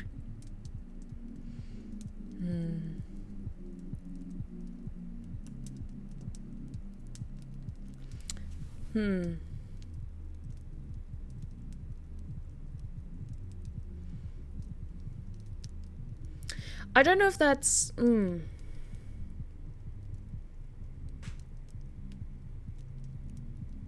I think that's Nosferatu thinking as well. Of, like, these kind of really bleak statements. Come on Yeah. now, it's a big world out there, and different things are depressing to different people. Everyone reacts to things differently. Ain't it true that a sensible person, as you call them, might even be a different degree of depressed? Very well, I suppose I might have been using a bit of mild hyperbole. Mild is putting it mildly, buckaroo. Buckaroo? Now I'm even more depressed. Regardless, I didn't come here to be a whiner. Oh, boo-hoo, unlife is hard. Yes, we all know it's hard. You're labeling? Now why'd you say coming and talking to me makes you a whiner? Is that not what I currently am? Sounds to me like you're expressing yourself. Whiner is the word you used. Yeah, if you want to call it whining, that's up to you. But that's entirely your label. Oh, very well, call it moaning or whinging if you prefer. Moaning, whinging, bellyaching, still all just labels. I don't believe I shall be using the term bellyaching in any case. But as I was saying, in the moments I wake up, I feel free. I suppose it must be what being an ignoramus feels like. More labeling. You honestly think feeling good makes you an ignoramus? The phrase ignorance is bliss is most apt, don't you think? But by calling yourself an ignoramus, you're making bliss something to be avoided. Yes, unfortunate how that works, isn't it? The only way to be happy is by being a fool. Partner, those are your labels. Try using something more positive and see how you feel. What, shall I say that by being ignorant, I am a noble genius? Still just labels. Oh, very well. I suppose I might be discounting my experience. Good. I sense I there's don't know growth how to say happening. this, amigo. You really don't like letting yourself be happy. Honestly, I'm failing to see the problem with taking this stuff. Seems like it's making you get the rest you need and it makes you feel good. What's the problem? First of all, I do not need to rest. And partaking of this plasma does have downsides. What kind of downsides? I do not know what happens when I partake of the substance. However, when I wake up, I feel refreshed. But I also smell of blood and sex. Once I even woke up wearing a football jersey. It was most distasteful. So it's almost like a blackout sort of drug where you just kind of run on pure instinct. Interesting. Means you must be having some kind of good time. That is not my idea of a good time. I'm Dr. Drain. I am intelligent and worldly, not some ill-bred monster. I don't go gallivanting into godforsaken places to engage in depraved coitus and the consumption of dirty blood. It sounds to me like you're real good at denying yourself things. Well, I should be better at it. Should statements? You know, Doc, a wise old vampire recently told me something I'm about to tell you. You keep talking about the things you should be doing. You, compadre, are shoulding all over yourself. Oh, well, that is vivid, isn't it? I can now add incontinence to my already considerable list of faults. I'm being serious. I'm listening to you tell me I should be doing this, and I shouldn't be doing that. But who gave you all them shoulds and shouldn'ts? Yourself, damn it. I don't know. It shouldn't matter, should it? I've been dead for over 400 years. It's the oldest stuff that sticks with us, amigo. We all got traumas. Heck, we're dead men. That's traumatic no matter what. What we gotta start with is you. You've been through a lot. Don't rope yourself up so tight. Listen, we're doing good work already, I know it. Now, let's not push too hard. I would really like you to think about where all them shoulds are coming from before we meet again. And be good to yourself, alright, partner? Don't feel like you gotta go cold turkey on that plasma stuff. Yes, well, all the same, I'd rather not do it at all. Is that actually gonna happen, though? It might. You're dipping into it tonight, aren't you? I was thinking about it. Go have a nice time, damn Alright, it. partner. Just give yourself a little compassion. That's all I'm asking. I'll admit, you've given me some things to think about. Not pleasant ones, mind. You can handle it, partner. You're way smarter than I am. Yes, well, that is certainly true. Very well.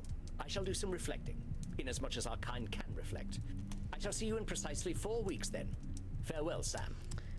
I hope I helped, Drain. Masterfully done, Samuel. I knew Ooh. you would do well, but that doesn't make me any less pleased. Okay, so we got some achievements. We got a successful first client session, and also that was all perfect choices. So maybe I am pretty good at this game. Okay. Well, that was a hell of a rush. That fella's holding on tighter than a holster to a gunslinger's hip. If I keep getting all the answers right, will he hire me? It felt real good to help him look at himself a little more kindly. Good, Samuel. Treasure this feeling. I will, sir. But also rest. Go downstairs, get something to drink, relax in your coffin. Andromakos, if I keep getting perfect scores, will you hire me? I have nice penmanship. Next week you shall see a new client. I think they will be an interesting challenge for you. Oh, really? I bid you good evening, Samuel. Rest in peace. You too, Andy. Well, I guess it's time I got me some grub. You know what? I've never been to Waffle House, because someone's talking about Waffle House in chat. There's 3 restaurants that I really want to visit in the States sometime. My first client. Can't believe I'm doing this therapy stuff already. There's 3 restaurants in America that I really want to try sometime when I can go back and visit again. Waffle House, Red Lobster, and Olive Garden. I've never been to any of those 3 restaurants. And they're all like a bit more on the indulgent side, very sweet and salty. But I really want to go to all those places sometime. Sure could use a drink. I'll check in with Creams. Well, if it isn't Yosemite Sam, how you doing tonight, partner? Hey, Crimson. Better already, hearing from someone from the States who knows the lingo. I'm not from any states, Cowpoke. District of Columbia girl here. I figured you must have been coastal. You sound a little more, polished than I do. You should hear my German. Maybe some other time. My brain's full tonight. I had my first therapy session with a real client. And you did real well, sweetie. Oh, yeah? How do you think it went? It was great. I reckon it was a bullseye on my end. You should have seen me. Labeling, blam, disqualifying the positive, kabow. Good on you. I'm glad to hear it. Someone has got to sort these vamps out.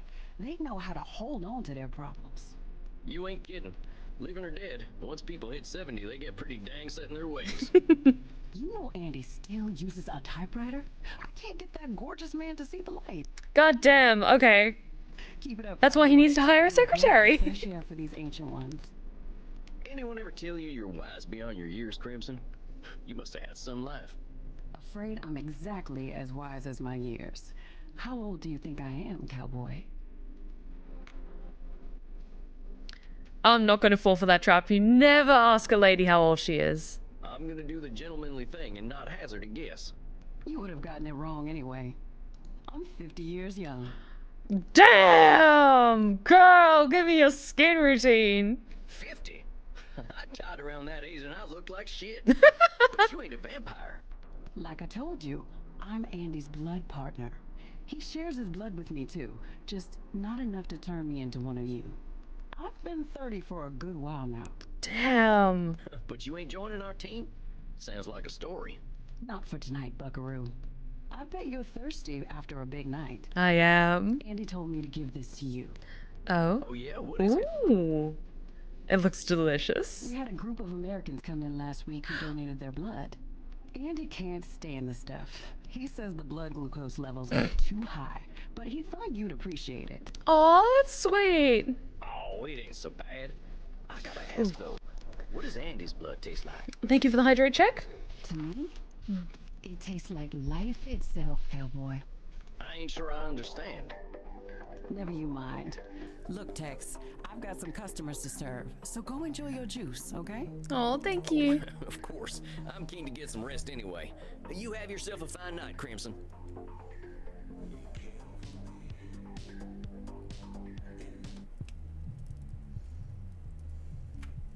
There he is, my incredible protege. Why, thank you, Andromachus. Oh, come on now, I have no idea what I'm doing. Have you ever heard of the Waffle House Protocol? Can't remember the official name, but there's an emergency. If there's an emergency like weather and one shuts down, the government knows it needs to intervene ASAP since Waffle House never shuts down. Interesting. Yeah, I've heard a little bit about that. And like the locations of certain Waffle Houses is kind of an interesting thing. There's something about like the abundance of Waffle Houses across America or something like that. Evidence stands against that reasoning, my friend. Do we need to talk about disqualifying the positive again? All right, I get it. I guess I've been muddling through okay. You've been doing wonderfully. I hope you are ready for a bit of a challenge tonight. Oh? Your next client has been known to be somewhat difficult. Oh? Here, look at her intake form. Isabella Deste. Dang, she's got some funny tasting hats. Age 550, female from the Renaissance. Isabella d'Este was a key figure in the Italian Renaissance. Isabella d'Este. That rings a bell. I'm not sure if she's named after a real person in history. Funding the works of Leonardo da Vinci, Andrea Mantega, and Michelangelo. She received a humanist education and knows much about history, art, music, and philosophy. She comes from a highly aristocratic background but has endured considerable family issues throughout the generations. She states that she is undergoing an existential immortality crisis, suggesting that her life and unlife have both been meaningless. Suggestion: be exceedingly polite. I think you should get along quite well then. Walked right into that one. Isabella is not your average vampire. She was once the powerful matriarch of one of the most influential families in Europe. She fraternized with popes and kings, and she also wielded great power over the art world. Some say that she was the model for the Mona Lisa. Maybe that's where I'm thinking of it from. Like, it feels like I've seen her name pop up more and more in, like, the little descriptions that you have on the little plaques next to paintings in art galleries. Like, and the patron, Isabella d'Este, was a great supporter of so-and-so's artistic endeavors, something like that. One of them highfalutin types, huh? I don't think she's gonna like me much. She is as human as any of us, Samuel. I already know you will find a way to relate with her. If you say so. Remember, you can always seek my advice if you feel lost. You are not alone. But I hear the beating of elegant wings. Breathe, Samuel. Got this. Oh, and do be polite. Do my best. Goodness. So you are the new therapist Andromachos told me of. I was not expecting someone so rugged. She's beautiful. Sam Wall's at your service, ma'am. You are a therapist. Well, that's what I'm here for, ma'am. Enough with this, ma'am. I am not running a whorehouse. You may call me Senora. Senora. All of these feel wrong. Senora. Senora sounds closest. All right, Senora. Senora? Must you assault my ears with your Neolithic grunting? I'm doing the best I can. Then speak properly. Repeat after me. Signora. Say it. Signora. Signora. Signora. Signora. Signora? Porca miseria, this is not going to be easy, is it? He's trying. Therapy ain't never easy, Signora. So, therapy is always easy then. I said it ain't never easy, Signora. Is therapy easy or is it not? Oh boy, this is gonna be tricky. Not, I guess. Oh, how are we to examine my inner demons if your own speech is so diabolical? You know what? Let's start over. Greetings and salutations, Signora. I am most honored to receive you in my humble office. Very well. I suppose it will do. Oh, thanks for the stretch check. Thank you. I'm just here to help, Signora. It says here on your intake forms that you've been having a tough time lately. A tough time? Indeed, yes, it has been a tough time. The realization that not only am I a corpse, but that I have been a useless corpse for nearly 400 years is a tough time. So what set off this feeling that you're a corpse? I saw a film at the cinema. Oh. Hey, I love the cinema.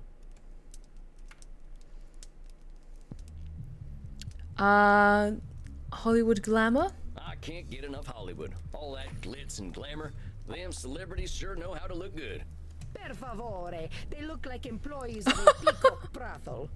The battle between licentiousness and chastity has ended, and chastity has been utterly degraded on the battlefield. They should be ashamed of themselves, parading their young flesh for the adulation of fools. I could teach them about proper fashion, but alas, they would be incapable of hearing my wisdom. I can tell I'm barking up the wrong tree here. Let's go back to this movie you saw at the cinema. It was a most terrible film, one that shook me to my core. The pain of it lingers with me still 5 years later. Well, movies can be pretty powerful. Heck, I remember seeing one of the first films. Oh. There was a train coming right for the audience. We thought we were dead for sure. This film was not powerful, it was meaningless. It said nothing, did nothing, less than nothing, as loudly and garishly as possible. Oh? Was it The Mumblecore? audience, fools that they were, cheered, applauded this desecration of the mind. I hate this film with all my being, for it has done the cruelest thing. It has revealed the dark truth. This Dang, what the heck was this movie? Sorry, I didn't mean to accidentally skip it. I'm sorry, Signora. Space Wars. Rise of the Space Walker. Oh no, she doesn't like Star Wars. Wait a minute. Space Wars, the big science fiction franchise? Yes, I believe it is important to understand modern media diets. Oh no. But that's the movie that gave you your personal crisis? Mind your tone. Do not think me a fool. I know it was not high art. But the money it made, it would make even the Pope blush. This stinking trash. This is what the people want. Oh no. You see, I understand now. My attempts to infuse art with meaning were pointless. All that I am, all that I ever was, is dead. For Oops. such a complicated woman, the answers are overly simple for Signora this day, are they not, Samuel? You see, Okay. I understand now. My attempts to infuse art with meaning were pointless. All that I am, all that I ever was, is dead. Is that Nosferatu thinking? You don't seem that Yep. dead to me. We're having this conversation, ain't we? Ain't just... It is Oops, sorry. no different. I might as well be rotting in the ground. I think you might get pretty bored. Are you getting smart with me, boy? No. Look, I'm just talking facts. If you're saying all you are is dead, I think you might be doing some Nosferatu thinking. It ain't black and white. You're here. But let's go back to what you were saying. Once, I elevated art, and all the world benefited. Why have I lost my power to elevate art now? Is that control fallacy because you can't control what art is created? All the world benefited? There's a lot of people and they got a lot of different preferences. You can't get them all, can you? Okay, that was right. Could, once upon a time. You can't reach everybody, Senora. I hadn't even heard of the Mona Lisa until about 1911. Did you have any schooling whatsoever? No. No, I didn't. But I don't think anyone in my time knew about the Mona Lisa either. Oh, how wonderful. You add to my despair. Oh no. I'm saying you can't reach everyone, even in your own time. That is true. I doubt the rabble had much of an opinion about the so-called great masters. We only know what we know. But you were saying. It was all for nothing. What good was guiding Da Vinci when they sell the Mona Lisa on beer coasters? Is that disqualifying the positive? Like you helped with the Mona Lisa? Come on now. Just because the Mona Lisa's been on a coaster doesn't mean that's all it's ever been for. I think you might be downplaying just what an impact you've had on the world.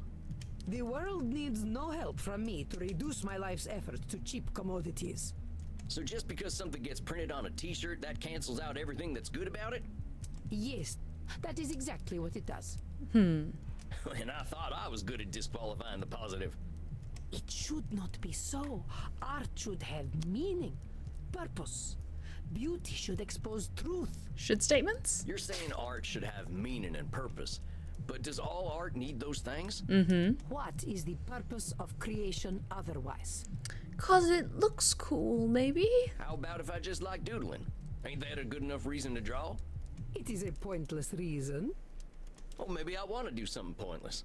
All I'm saying is that I don't have the same shoulds you do. Perhaps you should. But I don't. I'm gonna do what I'm gonna do. Which is speak like a peasant. Heck, that's what I am, Senora. Ain't nothing gonna change that reality. Let's get back to what you were saying.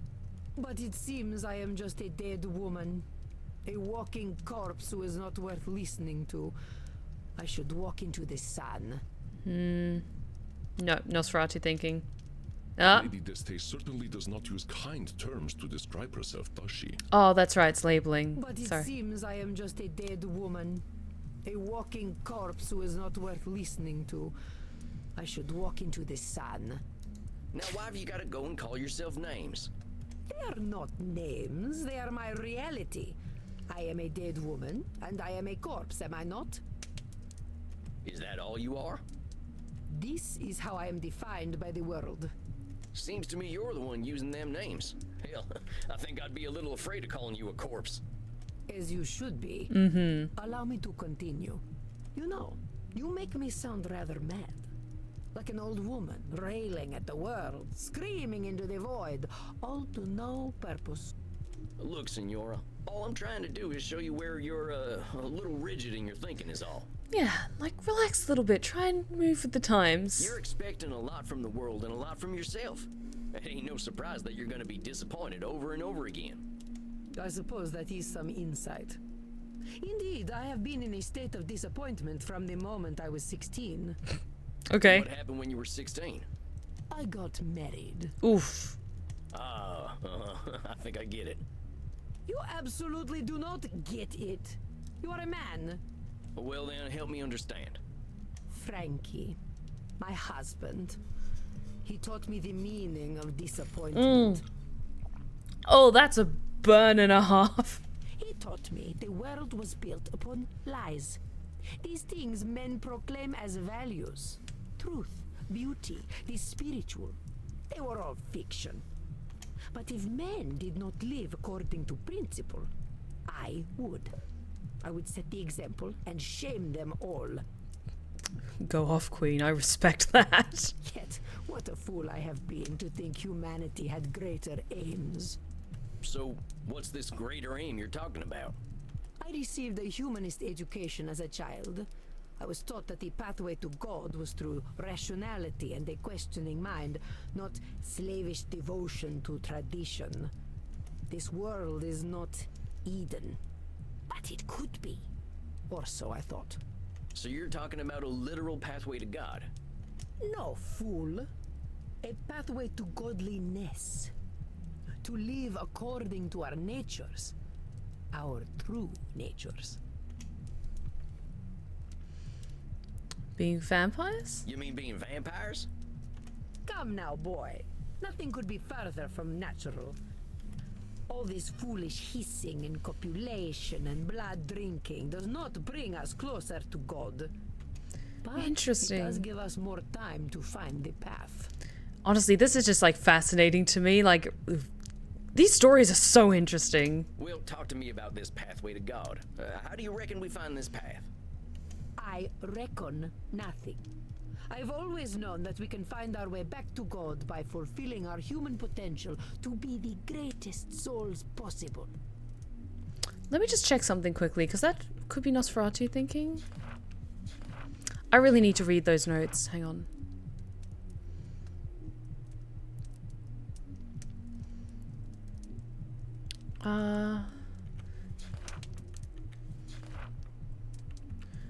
Yeah, I think that's Nosferatu thinking, or it could be control fallacy. So what happens There we if go. we don't become the greatest souls possible? Then godliness is denied to us, as it should be. So either we ascend or we're nothing, huh? I am glad to hear you are not as foolish as you look. Oh, let's be honest, senor. Plain folks like me ain't got aspirations of being as good as Jesus Christ. Ain't he supposed to be a forgiving sort anyway? Let's just get back to what you were saying. I have always known we must master ourselves and our baser instincts. Virtue must triumph over vice.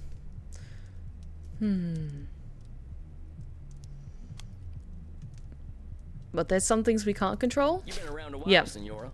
In all that time, when have we mastered ourselves and our baser instincts? Not a single day. Men especially have no bottom to their depravity. I mean, she's not wrong. All right, fair enough. So us fellas have disappointed you every day for a few hundred years, right? And then some. Ain't that proof that nothing you do is gonna change that? An evil thought, Mr. Sam Walls, but true, I concede. We're in agreement then. It's a little bit of a control fallacy to think that's gonna change because of you. Well, let's keep going.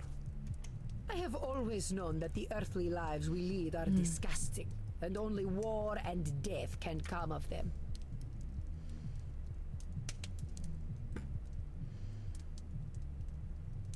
Is that Nosferatu thinking because it's very black and white? Hold up just a second. Think so, yeah. Poke. You really think all we can do is sow death and destruction? I do not poke cows. Do I look like a farmer? Heavens no. Come on, senora. You've been alive to see what? 15, 20 billion people live and die? You really saying death and destruction is all each and every one of them ever amounted to? Well, perhaps not individually, but as an immortal, I look at the greater arc of history. Well, most of us ain't looking to contribute to the greater arc of history, but that don't mean life's pointless. That's some Nosferatu thinking, I'll tell you what. But let's continue. I have always known the people have become fat and lazy, and living within the Garden of Eden is impossible in such a state. Is that control fallacy because you can't control everyone? Oops. Our esteemed client is very good at coming up with names for others, isn't she? Perhaps you can call her out on this behavior. I have always known Okay, the people have so that's more become labeling. fat and lazy, and living within the Garden of Eden is impossible in such a state. Sounds to me like you're coming up with labels for kicking people out of the Garden of Eden. Is that all we amount to? Fat and lazy? Look around your own country, boy. Look at me. See my disgusting rolls and saggy features. No, Isabella, you're gorgeous. Respectfully, hush. Would you let me into the Garden of Eden? Yes. Well, sure, why the heck not? I am glad you are not the gatekeeper then. You rather have a gatekeeper who wouldn't let you in? Listen, senora, you gotta go easy on yourself with them labels. Well, let's keep talking, though. I have always known we should act with dignity if we would take our place at God's side once more. Should statements? I think this here's the meat of it, senora. The filet mignon. It's filet mignon, okay. I fear your French is even worse than your Italian. Here's the thing, senora. Who came up with all them shoulds that'll take you to God? Why, the greatest thinkers of history that I studied in my youth. Plato, Aristotle, Cicero, Aquinas. Sounds like a bunch of dead guys to me. They really had it all figured out way back when, huh? Well, of course not. How foolish do you think me? Not at all, Senora. Just questioning where all them shoulds are coming from. But let's keep going. Isabella's accent is so pretty. Honestly, I could just listen to her talk all day. Just the wonderful cadence of her speech is beautiful to listen to. So you think you are so very clever, do you, boy? That by pointing out my distortions, you have won. That is where you are truly the fool. I already know how wrong I have been, that I have been chasing an impossible fiction all my life. Indeed, I now believe that even if we did follow the pathway to God, once we reach the end, we would discover that he, too, was a work of fiction. When I say God, I mean goodness, propriety, intelligence. God himself is a lie. I see. So you've lost your faith? Yes, it has crumbled to dust, much like myself in this fat, wretched old body. No. Beauty and truth are lies. Ideas developed by ugly men to justify their existence. While we occupy ourselves chasing those ideals, they create space wars to leech our money and our vitality. And to think they call me judgmental while they created the false ideal to judge against. You don't think I'm judgmental, do you, boy?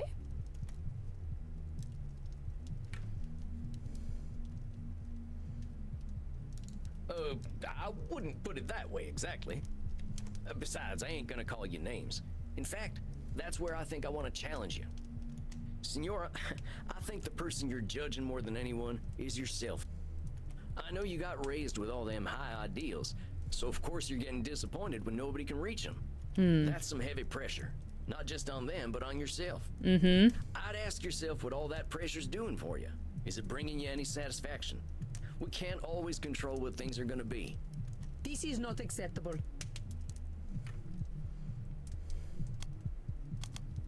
Black and white thinking? Hold on, I know this one. What the heck she mean it's unacceptable to not be in control all the time? Now say that again, Senora.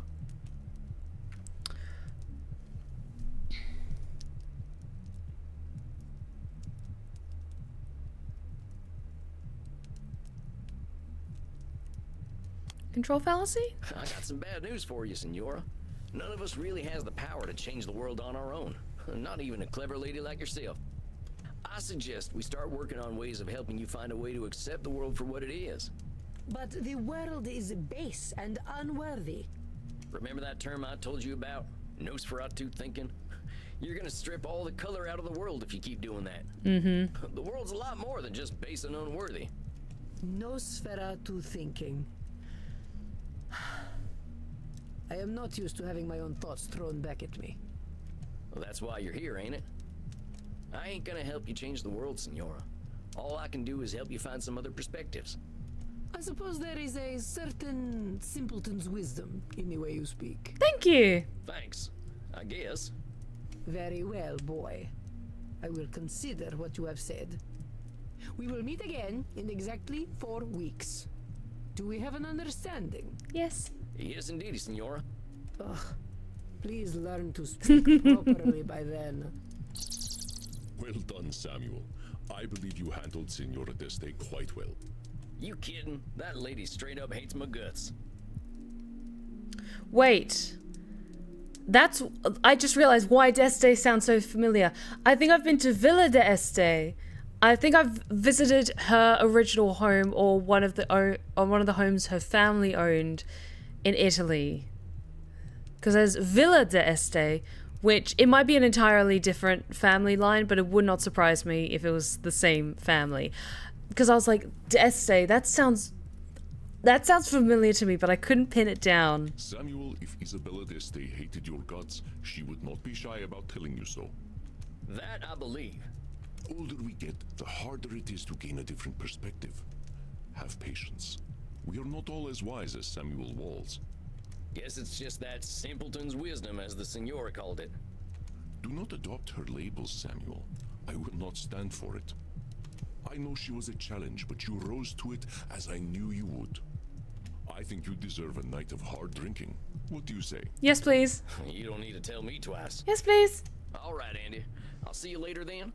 Yes, the one on Lake Como. That's it. Because I have visited Lake Como before.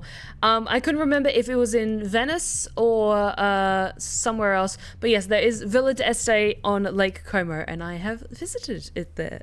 Visited that place before, and it is gorgeous. Indeed, Samuel.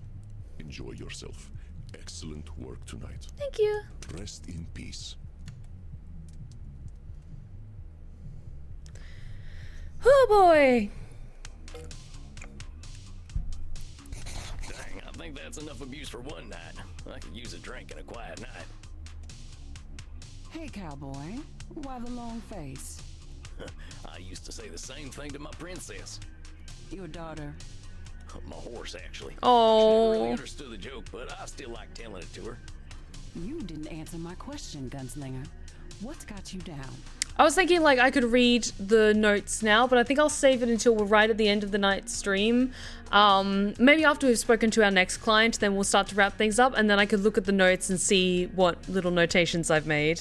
Oh, I just finished up with my second client. She gave me a tongue lashing to remember her by. You ever talk to someone who's so educated and refined that they make you feel like a space alien? A little. Only everyone I ever met in law school. At least until I learned to speak their language. You're a lawyer? Was, and no, I wasn't the blood-sucking kind before you start with the vampire jokes. Just a wide-eyed DC do-gooder. Oh. But I get what you're talking about. People can use language like a membership card. You don't speak the lingo, you don't get in. Well, that's just what I mean. I just ain't sure I've got the lingo for a 500-year-old high society Renaissance woman. Well, how do you think your session went? Think she heard you? I think so. Well, she did say that I'd given her some stuff to think about. And to tell the truth, she seemed kind of embarrassed about that. So what? If she heard you, I'd take the W, Cowboy. Take the W. What, the wagon? The win, Gramps. Maybe she isn't gonna relate to you, but that doesn't mean she can't hear you. Oh. You're probably right. I guess I'll take the W. And while you're at it, I'll take some B too. That's blood, see? Thank you. What are you in the mood for? Men? Women? Something a little more off the beaten path? Surprise me. I think I'll have some takeaway tonight. What have you got? Here, try this. Should put some color in those cheeks. Okay. You really ain't squeamish, huh, Crimson? Nah, healthy blood never hurt anyone. I've been hanging around vampires for 20 years, and they aren't so scary. Not even Bert? What, that old pointy-eared teddy bear? He's a total sweetheart, unless someone gets aggressive or touchy with the customers. What does he do then? They get a stern warning. And if they don't listen? Why, then he eats them. Good policy. Well, maybe he is a teddy bear. I met Teddy Roosevelt back in the night, and I'm pretty sure he would have done the same thing. Speaking of which, I got a thirst something fierce. I think I'll head back to my coffin for a little rest. But you have a good night, Crimson. You too, Sam. Don't let the Draculas bite. Time to crack open a warm one. That's the good stuff. Now, maybe I can find a quote from one of my favorite books that'll help give me a little inspiration. Oh, do we now have books in here as well that we can look at? Oh, that's Or I could cute. watch the Three Stooges hit each other a whole bunch. Or I could just go to sleep. What's it gonna be, Sammy boy? I want to read some Sorrow. My profession is to be always on the alert, to find God in nature, to know his lurking places. I always like that quote. I ain't a God-fearing kind, but it's true. There's a natural beauty behind the man-made world if you know where to look. Very wise words indeed. Isabella d'Este's all culture and breeding, but underneath, she's got her vulnerable and beautiful humanity too. I just gotta remember that. All right, that's enough for one night. Time for some rest. I hope my next client will be a little easier. Hopefully we can put that quote in the back of our brain for when we see her next time. Samuel, good evening. I am glad to see you looking so fresh and well slept. Uh-oh, something tells me I'm in for it tonight. Oh no, what have you got lined up for us? The truth is seldom unseen by you, my friend. Tonight, you face perhaps one of the most difficult challenges a therapist can face. The fact that you may not be able to help everyone. Ooh, okay. In truth, I have failed to help clients with this particular disposition many times. Hey, I'm new at this. You're nigh on 3,000 years old. If you can't help them, how can I? It is not guaranteed that we can help every client. To think we are powerless to help any is a cognitive distortion itself. I believe you know it.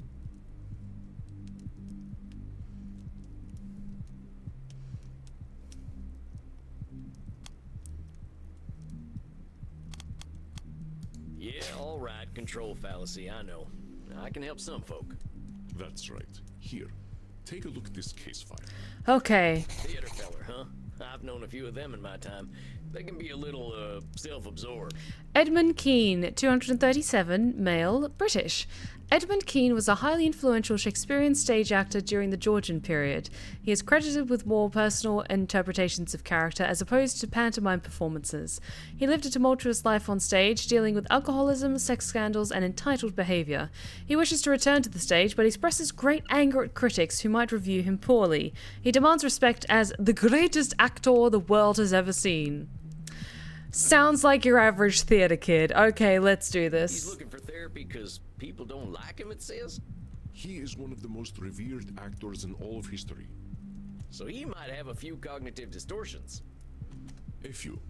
He may not recognize them, Samuel, but all you can do is present reality to him. He comes. Remember, I will give you whatever advice I can. Good luck, my friend. I hope I'm up to this. Gonna do my best. What is this vampire I see before me? He's pretty. I'm Sam Walls. I'm your new therapist. Your dress, Hang on. wearing your hat. You also are forgotten by time.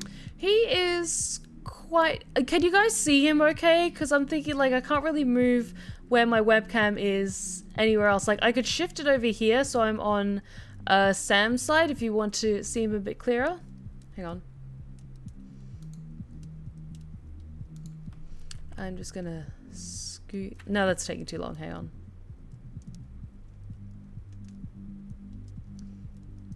There we go, because we've seen lovely Sam a number of times. So I'll just move over here so you can see him a bit better. Oh, how fortuitous. A kindred spirit, perhaps. A therapist should know pain, I say. Most excellent. Even if I'm kind of now looking in a weird direction, I should be looking like that way instead. Tarnation. Can't get a break with this here hat of mine. No, it's perfect. Do not change a single thing. It gives me faith. Faith, my dear vampire, that you can help me. I would do my best, sir. I'm gonna do everything I can. I promise you that, amigo. Do not do so lightly. Darkness dwells within my damned soul. You journey into my pain at your peril, and I cannot be your Virgil. I know that reference. You're who now? Anyway, you wrote in your intake form that you're here because... mortals don't appreciate you, you said. Indeed, and I fear they cannot. They must die to appreciate life. As mortals, they cannot ask the immortal questions. Excuse me. Gulp down a little bit too much water there. What is life for us who do not live? Why are we here? Why do we continue? What do we do when death has no meaning? And what a piece of work is vampire. How noble in stature, how infinite in life. The paragon of animals.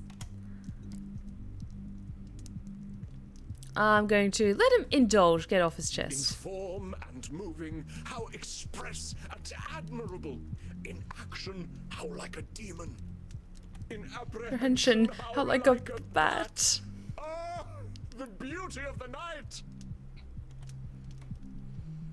Just gonna let him get this all off his chest. And yet, to me, we are but the quintessence of dust.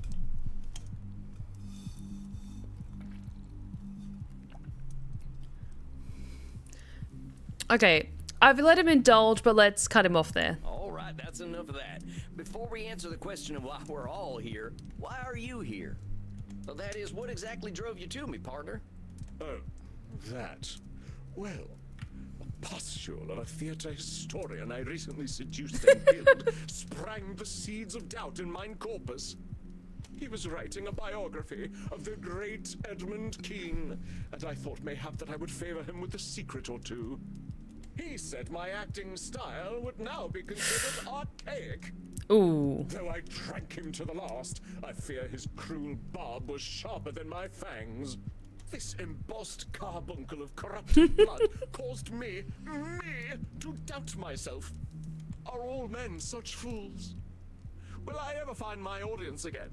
Or did they die long, long ago? I mean, Shakespeare's, like, the round is still doing traditional performances to this day, and your style would very much fit that. Help me purge these mortal concerns from my mind, dear man.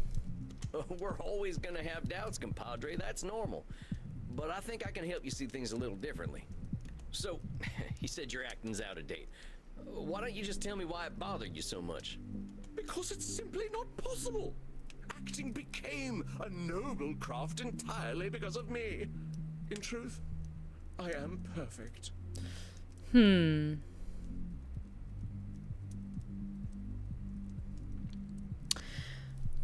Is Nosferatu thinking like good and bad extremes, or just the bad?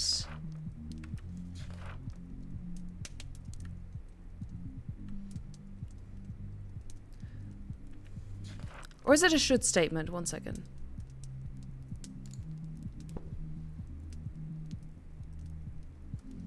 Is that Nosferatu thinking?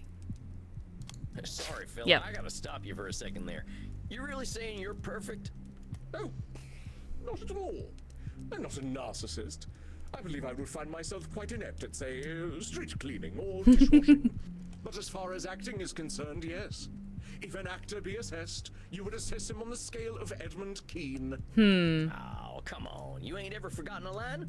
I suppose, on occasion, a line has left me due to circumstances beyond my control. But that is the fault of alcohol, not of Edmund Kean. Sure, honey, sure. So in those times you were drinking, you might not have been perfect. And the acting world kept on turning. Oh, come now. I was clearly exercising some dramatic license. It is not so black and white. Well, that's exactly what I was trying to say. But keep talking. We got some more stuff to sort out. Oh, there are celebrated actors in these times, yes. But any success they have is due to my beating the path for them to follow. Control fallacy? Oops. This is a special client. Remember that his distortions can be about others, not just himself. Oh, there are celebrated actors in these times, yes. But any success they have is due to my beating the path for them to follow.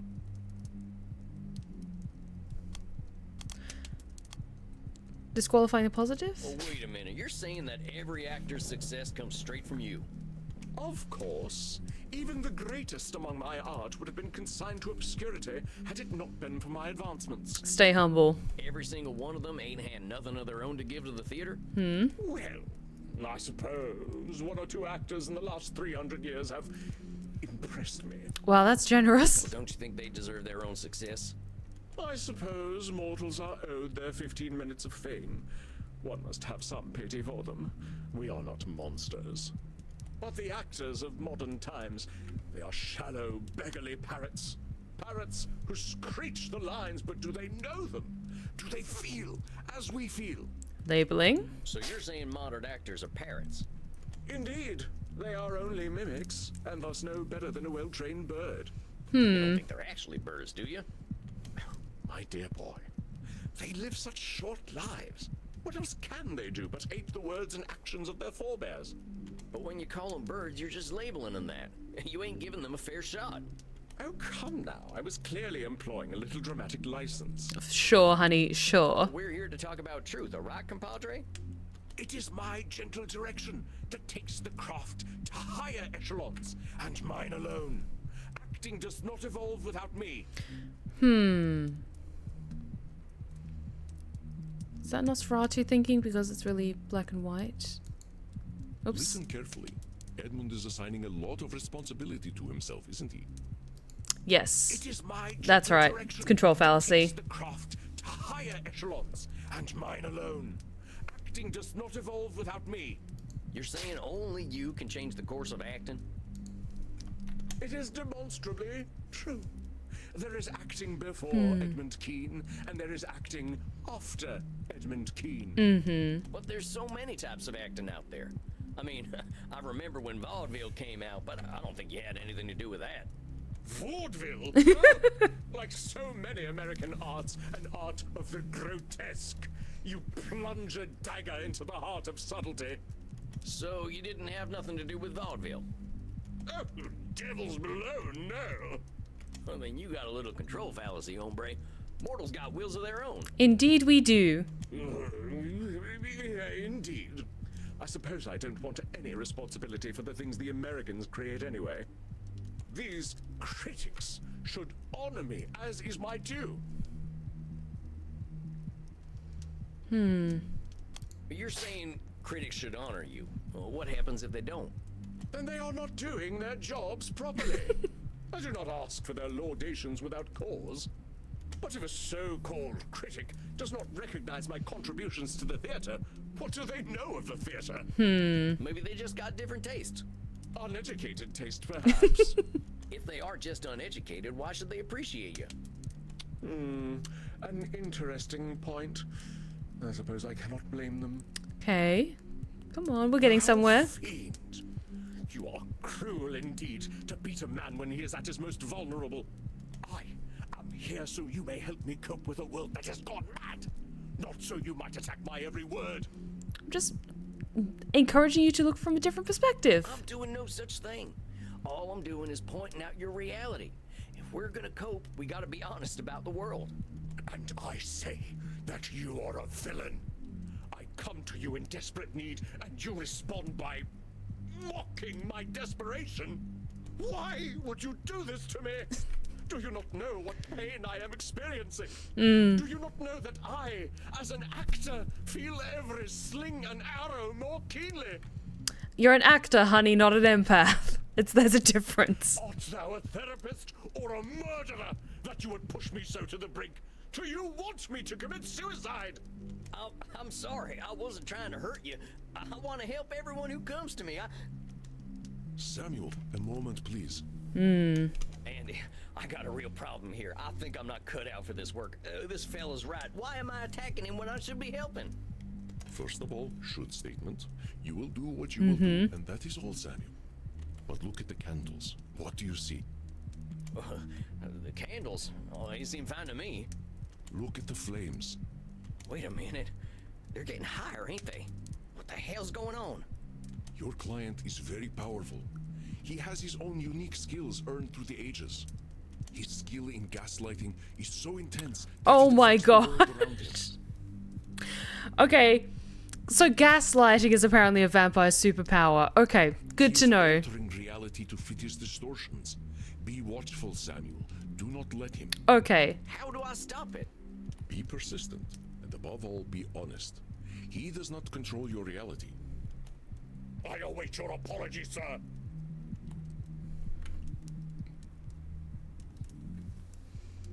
I don't have anything to apologize for. All I did was point out some truths in the things you were saying. Now, if that makes you angry, fella, I don't know what to tell you. You wound me, but I am strong. I persist. I fight. I know my worth, sir. I have fought and died for my art. I shall take my business elsewhere, and vampire society shall hear of your quackery. Very well. Stop him, Samuel. It is not anger, but fear that drives him. Show him he has nothing to fear from you. Okay.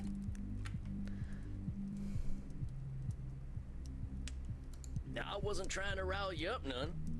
Yet I bared my undead soul to you, and you treated me like a pincushion with your sharp pricks. Pricks ain't got nothing to do with this, Edmund. And now you seek to proposition me? Of course, it always goes like this. To you I am a void, nay, a whore, to use as you please. I think we've got a lot of stuff to unpack with you, Edmund. You're all alike, I say. Go on then, use me. You are losing him, Samuel.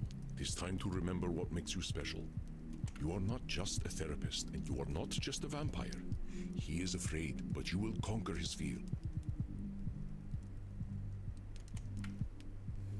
Okay. Easy, boy, easy. I shall not go easy. I shall not. Ain't nobody gonna hurt you. There's a good vampire. Really, you're trying to coax him down like a wild horse? I mean, whatever works. Okay. A good vampire? What on hell? You're safe now. Ain't nobody here to hurt you or make you feel bad. But I... Okay, I'm kind of getting why he's a cowboy now. Okay, this is kind of cool. I'm your buddy. That's us. We're just buddies, ain't we? Buddies? Yes.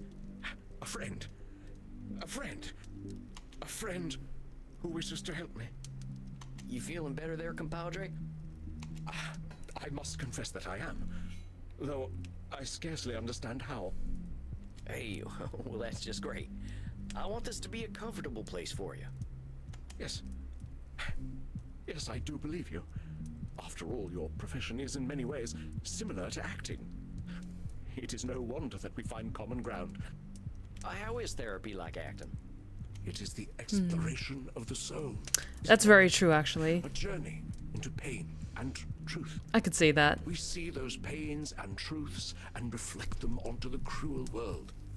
I ain't sure I quite see it like that, but it's true that reflecting is important. Kind of funny when we can't look in a mirror, huh? Mm-hmm. One of death's cruel ironies. Thus must we see our reflections in the mortal audience instead. You care a lot about what the mortals think about you. Of course I do. Why should I give a fig about what we dusty old folk think, eh? Most of us are stuck in our relative pasts, if you'll pardon the offense. But all them folks die. You're what, 300 years old? Don't remind me. Yes, they die, but I cannot. I must not. If I do not exist in their hearts, there is only the purgatory of oblivion. Nosferatu thinking? You cannot, you must not. You're talking like there's only one future. For me, there is only one future, save oblivion. Come on now, that's a little extreme. 'Tis not so. What else have I but the stage? Well, that's a fine question. I'll tell you what, though, compadre, you are more than the stage. What if theater just didn't exist? Perish the thought. Perish it with all due enmity. Unlike some vampires, I am not some blood-guzzling parasite who will idly sit and wait as the world turns. Labeling. You calling most of our kind parasites? I am, for that is what we are, if we are nothing else. All right, let's just forget the part where you're insulting other vampires, myself included. Yeah, it hurts a little bit to hear words cast like slings and arrows upon you. If you say that you're a parasite if you don't do something, you're gonna be scared as hell of not doing that thing. As an immortal, I aim for loftier goals. Can you hit those goals if you're busy being afraid of turning into a parasite? Ah, but your humble speech does belie the true wisdom beneath. I am indeed cruel to myself. I died for the stage, so I should live for it as well. Should? Or why should you live for the stage? What was my death worth if the stage does not matter? But it's only you who's saying your death ain't worth something. Your shoulds are fatal. Ain't that a lot of pressure? Perhaps. Though one might argue that all great actors must be forged in fire. But is acting really the most important thing in the world? To an actor, yes. I shall assume that you jest. Vampire society is of no use to me. We are so few, and I cannot have an adoring crowd without a crowd. Is that disqualifying the positive? Vampires ain't got nothing to offer you. Nothing they can give, no. Vampires do not understand the avant-garde. Steph, no! Vampires Steph, have a lot yes! to give. We got time to understand things mortals just can't. I think you're disqualifying the positive things about us vampires. Oh, perhaps. But an understanding of the stage is not one of them. You know, I see what you are doing. The motivations of man are well known to me through my art. And what am I doing? You are mocking me, undermining me, causing me to doubt myself. I know thy purpose, wretch. This therapy business is all a ruse. You would lay me low and claim dominion over me. No, What no. I'm trying to do is help you, friend. Reality's a lot easier to deal with when you can accept it for what it is. So, now you doubt my sanity? Is there no end to your japes and jabs? I shall not break. Oh, you shall see. The tides of cruel seas will crash upon me, but I do not wither. I know thy game, trickster. You wish to keep me in your debt. The more I doubt myself, the more you take from me. So we're having a follow-up appointment in 4 weeks. You think you are clever, but thy tongue outvenoms all the worms of the Nile. Well, what have you to say for yourself? Speak, that I might hear thy bile.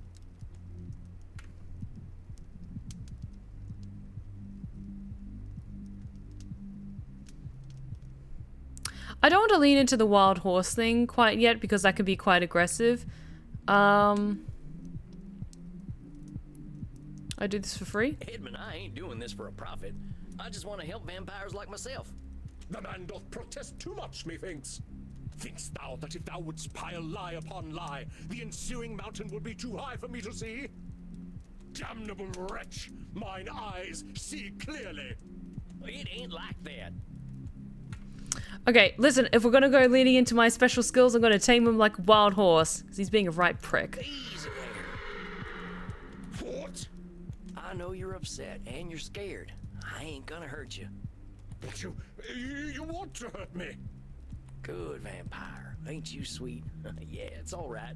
I'm getting, feelings of, or flashes of, I can't remember his name, or even the character's name, I feel bad about it, but the main guy in Red Dead Redemption and how they had to retake his lines because when he was like appraising his horse, it just sounded just a little too suggestive, like easy girl. Arthur Morgan, thank you, I forgot his name.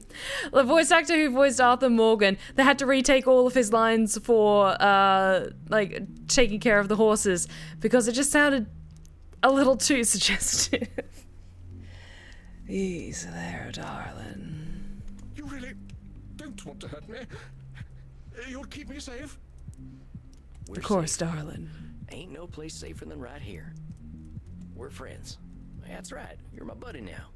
Just my pal Eddie. In truth, I am oft left bereft of friendship. Our kind can be difficult. You mean vampires? No, actors. But to sense one is not alone in all the world is a feeling to be cherished. You ain't alone, I promise you. Whatever bad stuff we're living, someone else has lived it already. 'Tis so. Many geniuses were unappreciated in their time, with wonders of their craft consigned to history's dusty pages. Even the bard himself did struggle. There is some comfort in that. Common nocturnality. We all got the same needs, man. Blood, safety, and sex. Indeed. I too am akin to the doomed Achilles, though my sore spot lies not so low, but twixt stem and stern. Tain't my place to comment. Oh, it seems the spot is no secret to you after all. Maybe we can talk about that some more in your next session. I think you did pretty dang well today. Hey! Yes, I suppose I did. I am rather good at therapy, aren't I? If you're here and wanting to get better, yeah, I'd say that makes you pretty good at therapy. Well, one mustn't rest on one's laurels, must one? That's right, Eddie. Okay, I'll see you in a few weeks then. Aye, we shall vanquish my demons together. I cannot tarry. The stage awaits. Okay, Dang, what the hell was that? let me just get back into the position. Hang on. Hey, there we are. One of the darker malignancies of the mind, dear Samuel. You sure I'm up to this? You were masterful, Samuel. You were able to take your knowledge about cognitive distortions and turn their definitions outward. And we must speak about this equine ability of yours in your next session. Oh, that. Yeah, I learned a lot about myself through my horse. Save it for our next session. Rest, Samuel. You have faced a great danger. Now it is time to drink and be merry with the Goths. Hell yes. Well, not sure I'd call them merry, but they know how to cut loose. All right, Andy, I'll see you later. Good night, Samuel.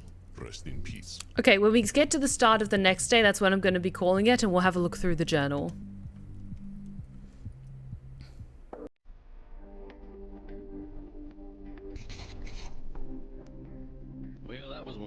weirdest experiences of my life. That's saying something. I probably won't forget that. I should go talk to Crimson. If it isn't Sammy the Kid, plop that butt down. Got a shot prepared for you. Oh, really? Well, thanks, Crimson. What is that? A Bloody Mary? No, a bloody Steve. Of course it is. How's the crowd tonight? Sorry. Didn't mean to accidentally skip that. You know, it's funny. They're a little on the weird side tonight. Must be a full moon out. Oh, you ain't kidding. I just had my first therapy session with the strangest fella I ever met. Actor type. Used to be an international celebrity back when I was alive. Seems like fame's a nasty drug. Like Andy says, people are people. Doesn't matter what era they're from. Feeling good about your session, though? I think it went well. He was pretty confrontational, but he was happy to talk about himself at least. Andy says the real clients to worry about are the ones who got nothing to say. I get that. Being a human isn't easy. You gotta be pretty damn privileged to have no problems at all. Well, this fella definitely has plenty of problems. I think he'll be keeping me busy. It's a big world out there, Cowboy. Full of vampires with no self-awareness. Well, ain't that the truth? Well, here's to change then. Hell yes. To change. You, drinking Andy's blood there? Andy's? Nuh-uh, this is a plain old mortal drink. You think anyone would want to drink that man's blood from a bottle when they can get it straight from the source? Damn right. I suppose they wouldn't. I'm not proud to drink blood, Sam. Wouldn't be doing it out here. I didn't mean to cause offense, ma'am. Not your fault. I guess I shouldn't be offended.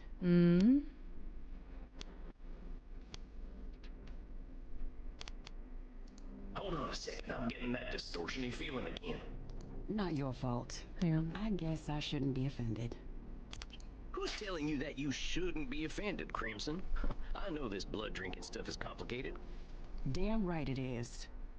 Look, I have customers to deal with, but let me give you some advice, Buffalo Bill. Ooh. No therapy in here. Okay. What happens at Eminard happens with consent. Got it? Got it. Alright, that's fair, and my sincere apologies. It won't happen again. I wasn't sure if that was the right thing, but That's okay. Oh, dang it. I've gone and made myself unwelcome. I better get out of Crimson's way. Thought I was helping. Hi. Huh? Do I know you? Panoptabella? Oh, you. I've been watching you, vampire. Hi, you're cute. Yep, that's me, drinking blood to live. Yes, you do. I saw you. I see everything. My name is Panoptabella. It means I like your I vibe. see all, and I am beautiful. Indeed you are, my I dear. saw you in the kink room with Reinhard and Maxi. And now I see that you are thirsty and would like to drink. Yep, that is so. Come, drink from my neck. I wish to see what it is like. I like her vibe. Okay. So it has to be blue veins. Yes, I see now. That was very pleasant. Thank you. You will go to your coffin now to sleep. Well, if you wanted to cuddle. It is normal for vampires to enter a state of torpor after consuming the blood of another. I wish you an excellent torpor, vampire. Thanks, I guess. I guess I'd better get some shut-eye. This night has gone on long enough. Yes, go get some rest.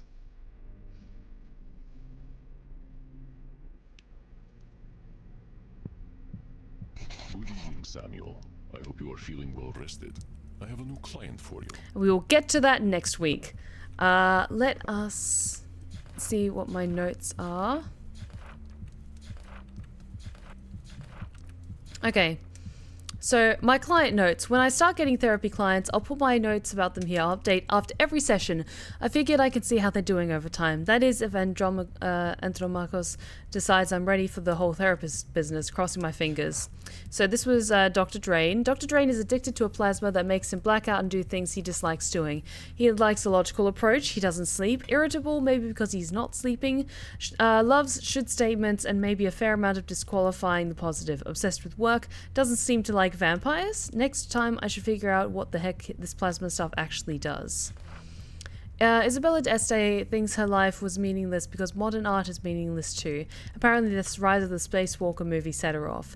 Extremely high-minded, major issues with her former husband, thinks most people are corrupt, especially menfolk, used to be a devout Catholic, not so much anymore, likes to be in control, maybe a lot of control fallacies. Next time I'll dig into the family stuff, seems like there's a lot of anger there. And Edmund. Edmund is afraid to get back into acting because he's afraid of getting anything but universal praise. Self-centered mindset, believes he determines what acting must be, diminishes the thoughts and opinions of others, champion gaslighter, tried to convince me I was attacking him, sees the world through theatre. Next time I'd like to dig in on where all this comes from. Why is the fellow so insecure? Just for my writing my ramblings while I'm on this big trip, not my official notes. March 14th. It's been about a week since I boarded the Monster of the Seas cruise ship, and I gotta say, I feel finer than frog hair. People here are eating and screwing like there's no tomorrow on account of the fact that we're in the middle of the ocean. I've drank from more necks in the last week than I can count.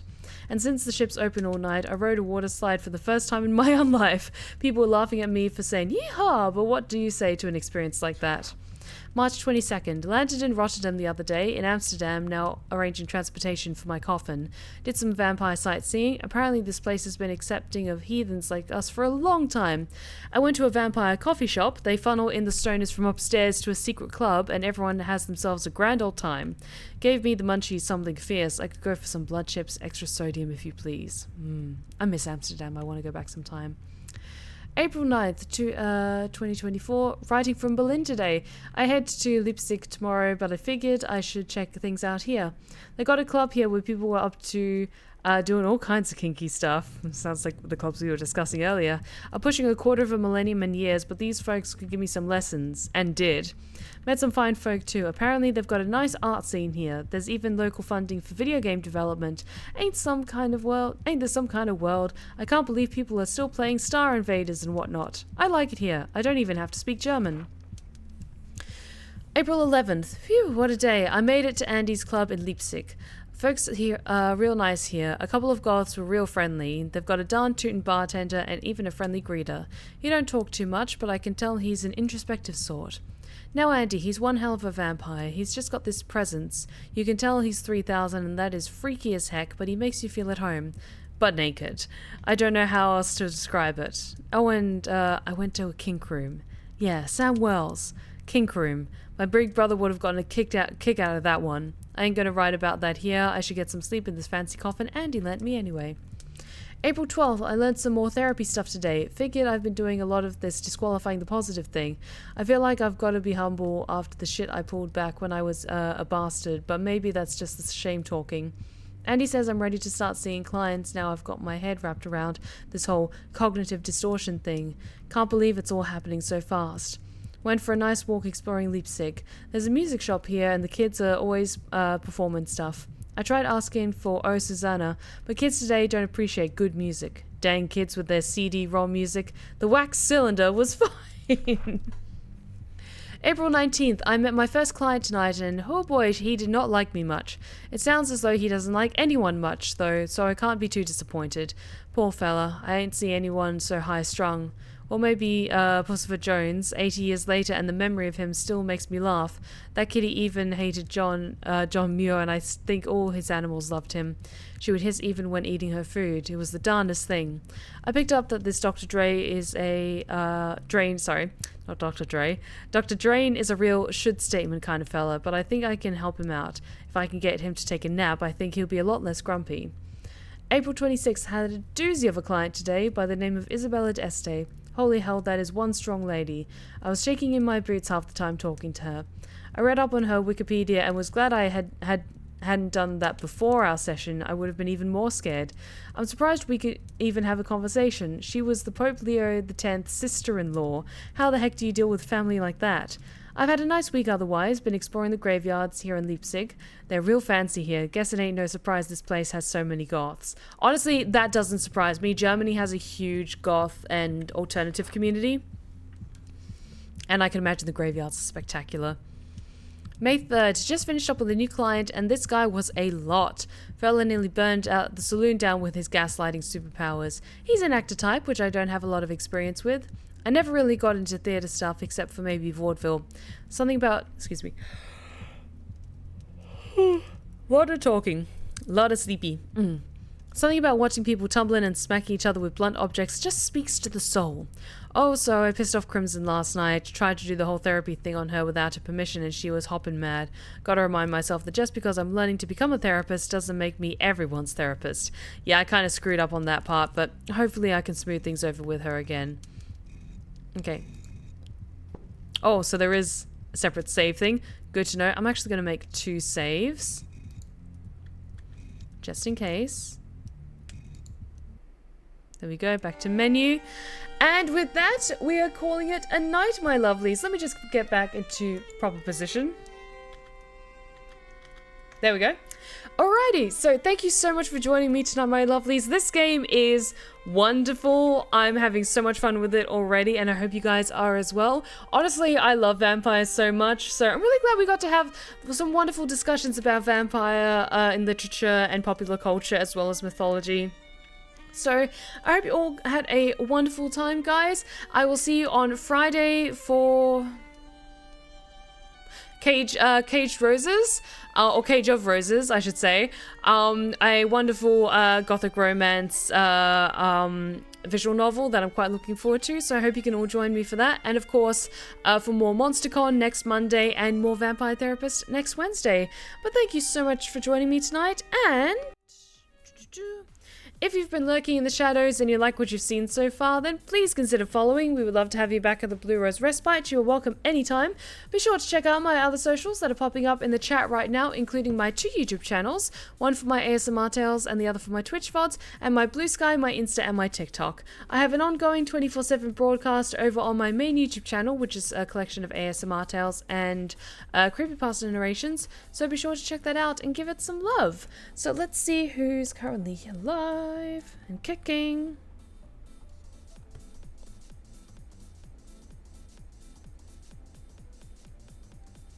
I'm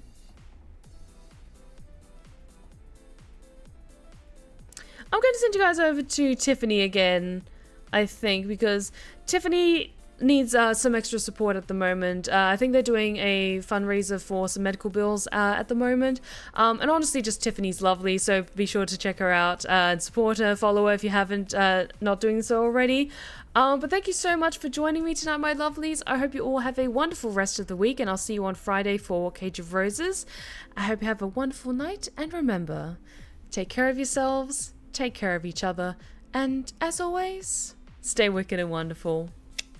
Good night, my lovelies. Oops.